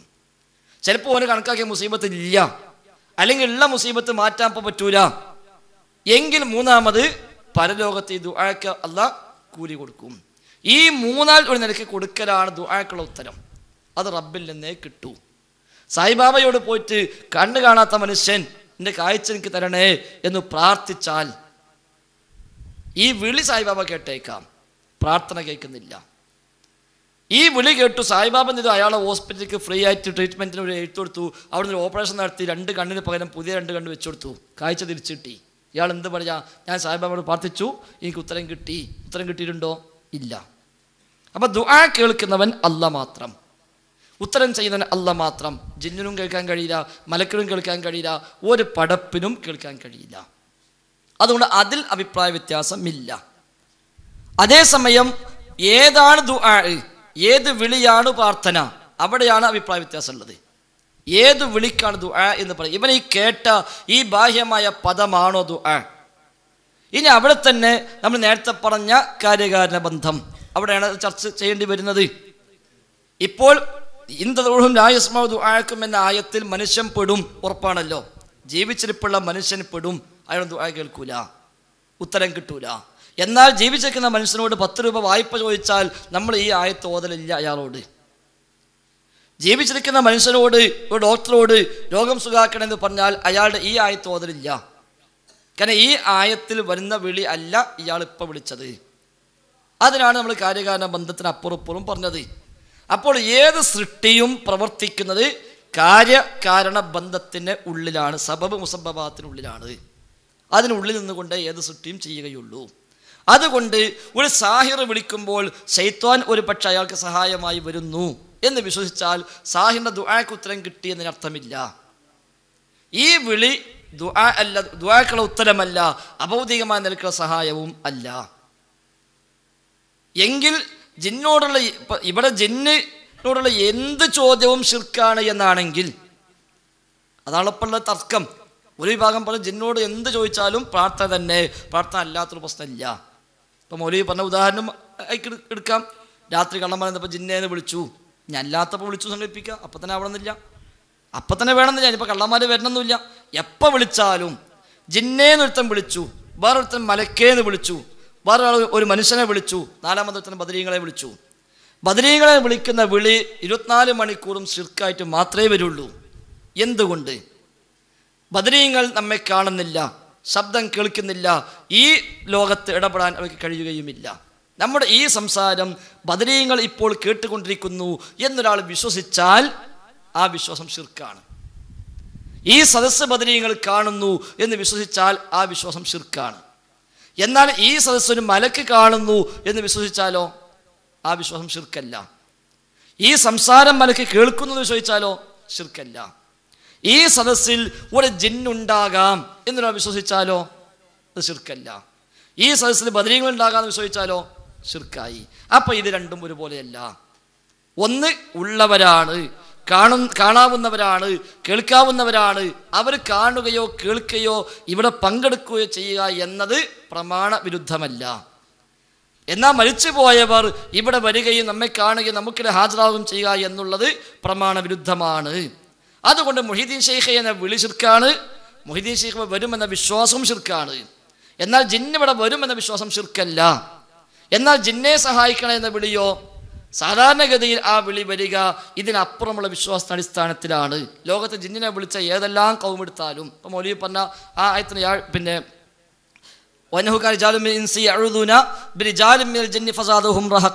എന്ന ആയത്ത് മക്കയിലെ മുസ്ലിങ്ങൾ അവരുടെ ഒരു ആദത്ത, ഒരു പതിവാണത്. അപ്പം ഈ പതിവ് കേവലം സങ്കല്പമല്ല. അത് നമ്മൾ ജമിയത്തിന്റെ പേരിൽ ഇറങ്ങിയ പുസ്തകത്തിലും പറഞ്ഞു. അവർ ചെയ്തത് എന്താണ്? അവര് ജിന്നിനെ വിളിച്ച് കേവലമായൊരു വിളി അല്ല അവർ നിർവഹിച്ചത്, മറിച്ച് അത് അവരുടെ ഒരു വിശ്വാസവും അവരുടെ ഒരു രീതിയും അവരുടെ ഒരു പതിവുമായിരുന്നു. അതെന്താ പതിവ്? അവര് പിശാചിനെ ആരാധിക്കുന്ന, ജിന്നിനെ ആരാധിക്കുന്ന വകുപ്പിലേക്ക് അവർ എത്തി. അവർ ചെയ്യുന്ന ചെയ്തിയാണത്. ഇതാ എന്നു മാത്രമല്ല, ചിലർ ജിന്നുകളെ ആരാധിക്കുകയും ജിന്നോട് കാവൽ തേടുകയും ചെയ്യുന്ന അവസ്ഥയിലേക്ക് എത്തിച്ചേർന്നെന്ന് ഖുർആൻ പഠിപ്പിക്കുന്നു. വന്നഹു കാന റിജാലുൻ മിനൽ ഇൻസി എന്ന ആയത്ത് കൊടുത്തു. അപ്പം ജിന്നുകളെ ആരാധിച്ചിരുന്ന സമൂഹം അവരാണ് എന്ത് ചെയ്യുന്നത്? അഊദു ബിഅദീമി ഹാദൽ വാദി എന്ന് പറയുന്നത്. അപ്പം തങ്ങളുടെ ആരാധ്യരായ സമൂഹത്തോടാണ് പറയണത്. അവിടെ എന്ത് ചെയ്യുന്നു? ശിർക്ക് തന്നെയാണ് വരുന്നത്. മൊഹീദ്ദീൻ ശൈഖ് കടം വീട്ടണേ എന്ന് പറഞ്ഞാൽ കടം വീട്ടുക എന്നത് ഒരു ഭൗതികമായ കാര്യമാണെങ്കിലും മൊഹീദ്ദീൻ ശൈഖ് കടം വീട്ടണേ പറയുമ്പോൾ അവിടെ അപ്പുറം ഒരു ഉദ്ദേശമുണ്ട്. ഈ ആയത്തിന് വിശദീകരണത്തിൽ ഇബ്നു കസീറൊക്കെ കൊടുത്ത് കാണാൻ പറ്റും. അവർ ഒരു വിജനപ്രദേശത്ത് എത്തിപ്പെടുമ്പോൾ അവർ പറയുന്ന പറച്ചിൽ എന്താണ്? അഊദു ബിഅദീമി ഹാദൽ വാദി അൻ ഉളറ ഫീ നഫ്സി വമാലി വഅഹ്ലി വമാശിയതി. എൻ്റെ സമ്പത്തിലോ എൻ്റെ സ്വന്തത്തിലോ എൻ്റെ കുടുംബത്തിലോ എൻ്റെ കന്നുകാലികൾക്കോ വല്ല പ്രയാസവും വരുന്നതില്ലെന്ന് ഈ പ്രദേശത്തെ ജിന്നുകൾ നേതാവിനോട് ഞാൻ കാവലിനെ തേടുന്നു. അത് ഒരു വിശ്വാസമാണ്. ആ അടിസ്ഥാനത്തിൽ ശിർക്ക് തന്നെയാണ്. അപ്പോൾ സാധാരണഗതിയിൽ ജിന്നെ സഹായിക്കണമെന്ന് ഒരുത്തം വിളിക്കുകയാണെങ്കിൽ അത് ശിർക്കായി തന്നെയാണ് വരിക, സംശയഭേദമില്ല. കാരണം ഇത്തരം വിശ്വാസ അടിസ്ഥാനത്തിൽ ആ ചോദ്യം വരുള്ളൂ. അതല്ല കാര്യകാരണ ബന്ധത്തിന്റെ അടിസ്ഥാനത്തിൽ ഈ ശബ്ദം കേൾക്കുന്ന ഒരാൾ ഉണ്ടെങ്കിൽ ആ കേൾവിയുടെ അടിസ്ഥാനത്തിൽ ഓനോട് വരാൻ കഴിയുകയാണെങ്കിൽ ഓണ്ട് വരട്ടെ എന്നുള്ള നിലക്കാണെങ്കിൽ അതിற்கு സാധാരണ ചോദ്യം ഉണ്ടാവില്ല. കാരണം സങ്കല്പിക്കാൻ നമുക്ക് വകുപ്പില്ല, അങ്ങനെ സങ്കല്പിക്കാൻ വകുപ്പില്ല, അങ്ങനെ വന്ന സംഭവം നമുക്കില്ല, അങ്ങനെ വരുന്നൊരു പതിവ് നമുക്കില്ല. അതുകൊണ്ട് അങ്ങനത്തെ സങ്കല്പം തന്നെ നമുക്ക് അസ്ഥാനത്താണ്. ഇനി ആ അർത്ഥത്തിലേ ചോദ്യമുള്ളൂവെങ്കിൽ നമ്മൾ നേരത്തെ മൊഹീദ്ദീൻ ശൈഖിനെ പറഞ്ഞ പോലെ തന്നെ പന്നൂർ എഴുതിയല്ലോ, മൊഹീദ്ദീൻ ശൈഖ് മരുന്നുമായി വരുമെന്നല്ല വിശ്വാസം. എന്നാൽ ഞാൻ നേരത്തെ പറഞ്ഞ പോലെ ഒരുത്തം വിശ്വസിക്കുകയാണ് മൊഹീദ്ദീൻ ശൈഖിന് ഉച്ചക്ക് വീട്ടിൽ ചോദിച്ചിന് വരും, കടയിൽ നിന്ന് കോഴിയും വാങ്ങി പോവുകയാണെങ്കിൽ നമ്മൾ എന്താ പറയുക? ചങ്ങായിച്ച ആള് പോയത്തക്കാരനാട്ടോ, തലക്ക് സുഖല്ലേ എന്നാ ചോദിക്കുക. അവിടെ നമ്മൾ ശിർക്കല്ല പറയുന്നത്. അപ്പം എന്നതുപോലെ ഇവിടെ മൊഹീദ്ദീൻ ശൈഖ് വരിക എന്നത് അസംഭവ്യമാണ്, ജിന്നും മലക്കും വരിക എന്നത് അസംഭവ്യമല്ല, കാണലും കേൾക്കലും അസംഭവ്യമല്ല. അതുകൊണ്ട് പ്രമാണത്തിൽ സ്ഥിരപ്പെട്ട ആ കേൾവിയും കാഴ്ചയും അവരുടെ ഹാജരാകലും ഉണ്ട് എന്ന നിലക്ക് അങ്ങനെ ഹാജരായ ഇവിടെ സഹായിക്കാൻ പറ്റുന്നവനുണ്ടെങ്കിൽ ഓന് വരാൻ പറ്റുകയാണെങ്കിൽ ഓൻ വരികയാണെങ്കിൽ വരട്ടെ എന്ന കേവലം ഒരു സാങ്കല്പികമാണെങ്കിൽ അവിടെ ശിർക്ക് എന്ന് പറയാൻ വകുപ്പില്ല എന്ന് പറഞ്ഞത് ചോദിക്കാൻ പറ്റുന്നുള്ളതല്ല. ശിർക്ക് എന്ന് പറയണമെങ്കിൽ എന്ത് വേണം? നമ്മൾ ഇത്രയും നേരം വിശദീകരിച്ചതുപോലെ കാര്യകാരണ ബന്ധങ്ങൾക്ക് അതീതമായ കഴിവുണ്ടെന്ന് വിശ്വസിക്കണം. അതാണ് കുഞ്ഞീദ് മദനിയും അതേപോലെ എ.പി. അബ്ദുൽ ഖാദിർ എഴുതിയത്. കുഞ്ഞീദ് മദനി എഴുതി അഭൗതികമായ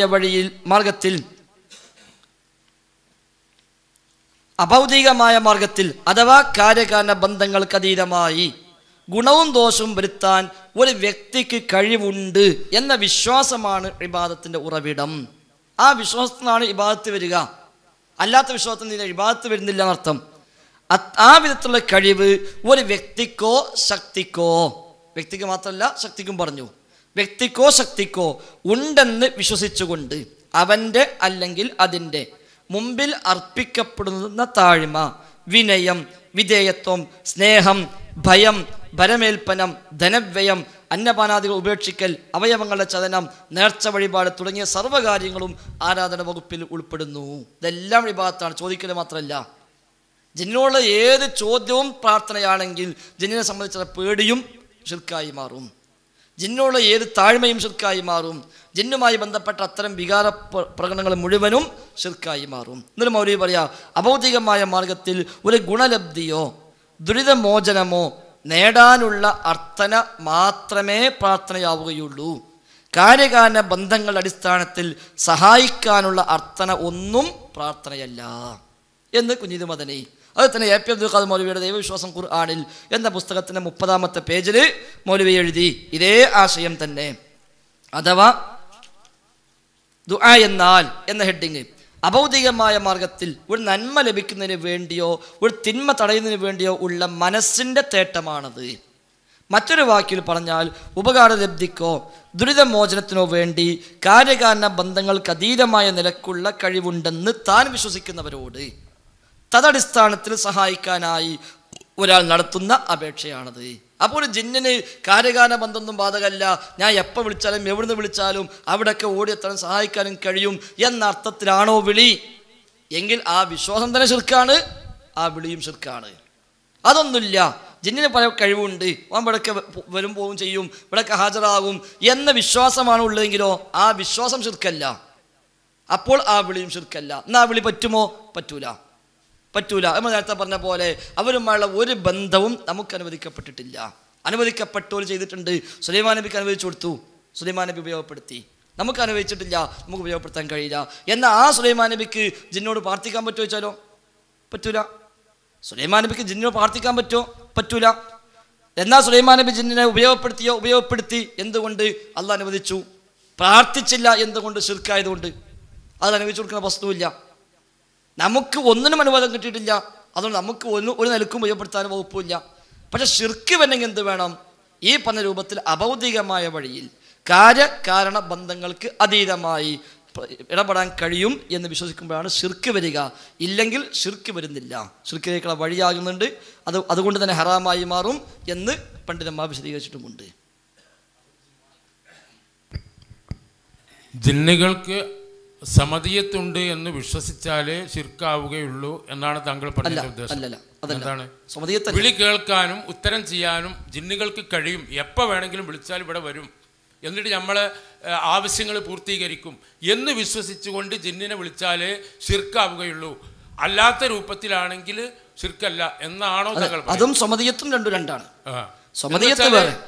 ഇങ്ങനെ ഈ ജിന്നുകൾക്ക് പ്രാർത്ഥന കേൾക്കാനും ഉത്തരം ചെയ്യാനും കഴിയും എന്നിപ്പോൾ ഇവർ പറഞ്ഞ മാതിരി മുഹ്യിദ്ദീൻ ഷേഖിന് പിന്നെ ഈ സമതിയത്തുണ്ട് എന്ന് വിശ്വസിച്ച് വിളിച്ചാലേ ശിർക്കാവുള്ളൂ എന്നാണല്ലോ. അല്ല മൗലവി, സമതിയത്ത് വേറെ മറ്റത് വേറെ വെച്ചാൽ ഞാനതൊരു ഇത് പറഞ്ഞതാണ് പെട്ടെന്ന് മനസ്സിലാൻ വേണ്ടി.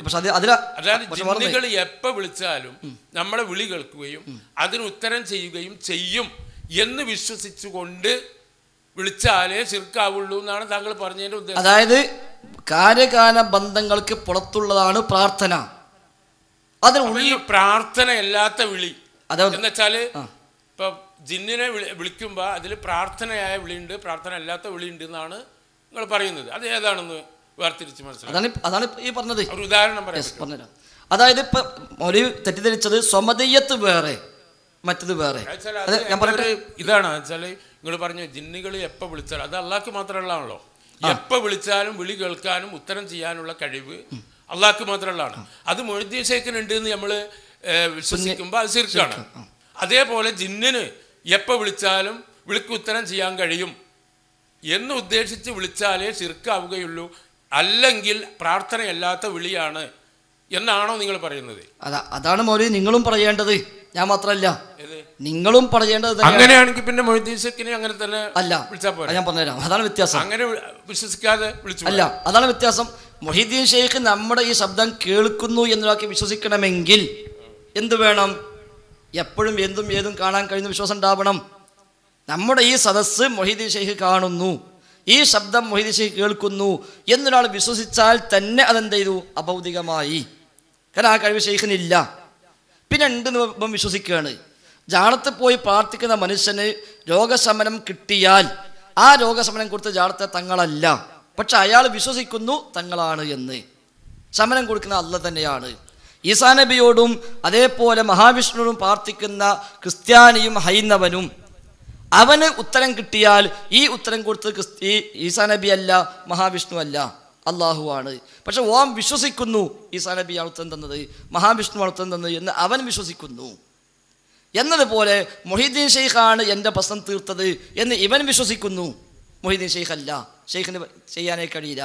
എന്നാൽ എൻ്റെ അയൽവാസിയാണ്, ഞാനൊരു കടത്ത് പോയി കുടുങ്ങിയപ്പോൾ എന്നെ സഹായിച്ചത് വിശ്വസിച്ചാലോ? ഞാൻ കടത്ത് കുടുങ്ങിയപ്പോൾ എൻ്റെ അയൽവാസി എന്നെ സഹായിച്ചത് എന്ന് വിശ്വസിച്ചാൽ ഈ വിശ്വാസമല്ല അവിടെ ഉള്ളത്. അതുകൊണ്ട് ഈ വിശ്വാസം ശിർക്കാകുന്നുമില്ല.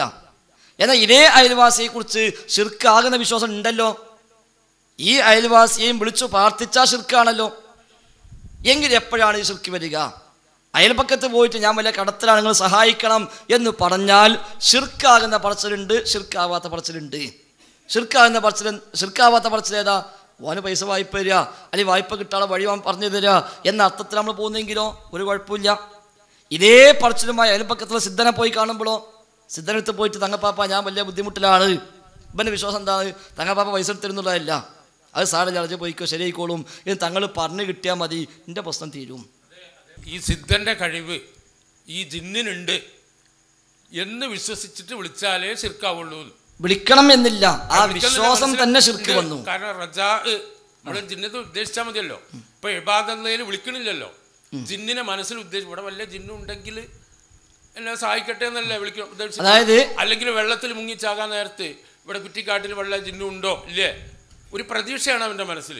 റജാ അള്ളാഹുവിനോട് മാത്രമേ പാടുള്ളൂ. ആ പ്രതീക്ഷ തന്നെ യഥാർത്ഥത്തിൽ ഷിർക്കാണ്.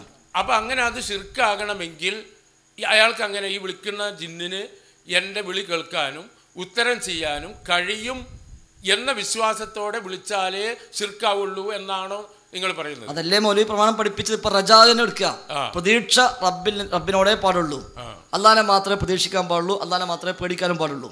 റജാവും ഖൗഫും ഇത് രണ്ടും റബ്ബിനോട് മാത്രമേ പാടുള്ളൂ. അപ്പൊ ഇത്തരം ഘട്ടങ്ങളിൽ പറഞ്ഞു മുഴുവട്ടെ. റജാവും ഖൗഫും പ്രതീക്ഷയും ഭയവും പടച്ച റബ്ബിനോട് മാത്രമേ നമുക്ക് ഉണ്ടാകാൻ പാടുള്ളൂ. ആ പേടിയും ആ പ്രതീക്ഷയും മറ്റാരിലേക്ക് പോയാലും ശിർക്ക് തന്നെയാണ്. അള്ളാഹുവിലേക്ക് പോകേണ്ടുന്ന പേടിയും അള്ളാഹുവിലേക്ക് പോകേണ്ടുന്ന പ്രതീക്ഷയും റബ്ബല്ലാത്ത ആരിലേക്ക് പോയാലും ശിർക്ക് തന്നെയാണ്. അതിനർത്ഥം നമ്മളാരും നായനെ പേടിക്കുന്നില്ല എന്നല്ല, നമ്മളാരും പാമ്പിനെ പേടിക്കുന്നില്ല എന്നല്ല. ഈ പാമ്പിനെ പേടിക്കുന്നത് രണ്ട് പേടിയുണ്ട്. ഒരാൾ പാമ്പ് കൊത്താൻ വരുമ്പോൾ പേടിച്ചാൽ ആ പേടി ശിർക്കാകുന്നില്ല, അള്ളാഹനെ മാത്രമേ പേടിക്കാൻ പാടുള്ളൂ എന്നല്ലേ, പിന്നെ എന്തിനാ ഇത് പേടിച്ചു നമ്മൾ ചോദിക്കൂല. അതേസമയം പാമ്പിനെ ആരാധിക്കുന്ന മനുഷ്യൻ ഒരു പാമ്പ് വരുമ്പോൾ കൈകൂപ്പുന്നു, ഈ പേടി ശിർക്കാണ്. എന്തുകൊണ്ട്? ഇവിടെ പാമ്പ് കൊത്തോ എന്നുള്ള പേടിയല്ല, ഈ പാമ്പിൽ നിന്ന് മറ്റു ചില ഗുണദോഷങ്ങൾ അവൻ വിശ്വസിക്കുന്നു. അവിടെയാണ് ഈ പേടി ശിർക്കായത്. ഈ പാമ്പ് കൊത്തുക എന്നുള്ള പേടിയാണെങ്കിലോ ആ പേടി ശിർക്കല്ല. എന്ന പോലെ ഒരു അയൽപ്പക്കത്തുള്ള മനുഷ്യനോട് പോയിട്ട് ഞാൻ കടക്കാരനാണ് എന്ന് പറയുമ്പോൾ അയാളിൽ നമുക്കൊരു പ്രതീക്ഷയുണ്ട്. ഈ റജാ, ഈ പ്രതീക്ഷ അയാൾക്കുള്ള ഇബാദത്തല്ല, ശിർക്കല്ല. എന്നാൽ സിദ്ധനടുത്ത് പോയിട്ട് ഞാൻ കടത്തലാണ്, ബുദ്ധിമുട്ടിലാണ് എന്ന് പറയുമ്പോൾ ആ സിദ്ധനിൽ നമുക്കൊരു പ്രതീക്ഷയുണ്ട്, ആ പ്രതീക്ഷ ശിർക്കാണ്, ആരാധനയാണ്. അപ്പം ഖൗഫും റജാവും അത് ഞാനെപ്പോൾ സ്നേഹം, സ്നേഹം ഇബാദത്താകുന്ന സ്നേഹം അള്ളാഹുവിനോട് മാത്രമേ പാടുള്ളൂ. ഇബാദത്താകുന്ന സ്നേഹം റബ്ബിനോട് മാത്രം, അല്ലാത്തതുണ്ടായാലോ ശിർക്കായി. അള്ളാഹനെ സ്നേഹിക്കുന്നത് പോലെ പങ്കുകാരെ സ്നേഹിക്കുന്നവർ എന്ന് അള്ളാഹ് പറഞ്ഞു. അപ്പം സ്നേഹത്തിൽ ശിർക്കുണ്ട്. ആ മഹബത്ത് അള്ളാഹിനോടേ പാടുള്ളൂ, അല്ലാത്ത മഹബത്തോ അല്ലാത്തോട് പറ്റും ചെയ്യും എന്നതുപോലെ ഈ സഹായം ആവശ്യപ്പെടുക എന്ന വിഷയം മാത്രമല്ല, മൗലവി പറഞ്ഞ പോലെ ഖൗഫ്, റജാ, ഇനി അതേപോലെ മഹബത്ത്, തഅ്ലീം, പിന്നെ ആ ഗണത്തിൽ വരുന്നതെല്ലാം അന്നപാനീയങ്ങൾ ഉപേക്ഷിക്കൽ. കുഞ്ഞീത് മദനി പറഞ്ഞു നമ്മൾ നോമ്പ് നോക്കുന്ന ഒരു ഇബാദത്താണ്. അള്ളാഹു തആലക്ക് വേണ്ടി ഒരുത്തൻ ഭക്ഷണം കഴിക്കാതെ വെക്കുക, അതാണ് ഇപ്പോൾ നോമ്പിലുള്ളത്. എന്നാൽ മറ്റൊരാവശ്യത്തിന് വേണ്ടി ഭക്ഷണം കഴിക്കാതെ നിന്നു, നമ്മൾ വീട്ടിൽ ഗസ്റ്റിനെ വിളിച്ചു, ഓൻ വരാൻ കുറച്ച് വൈകി, ഓൻ വന്നിട്ടേ ചോറ് കഴിക്കുള്ളൂ, ഓൻ വരുവോളം 4 മണി 5 മണി ആവോളം നമ്മൾ ഭക്ഷണം കഴിച്ചില്ല, ഓന് വേണ്ടി ഭക്ഷണം ഒഴിവാക്കി. ഈ ഭക്ഷണം ഒഴിവാക്കൽ എന്തല്ല? ശിർക്കല്ല.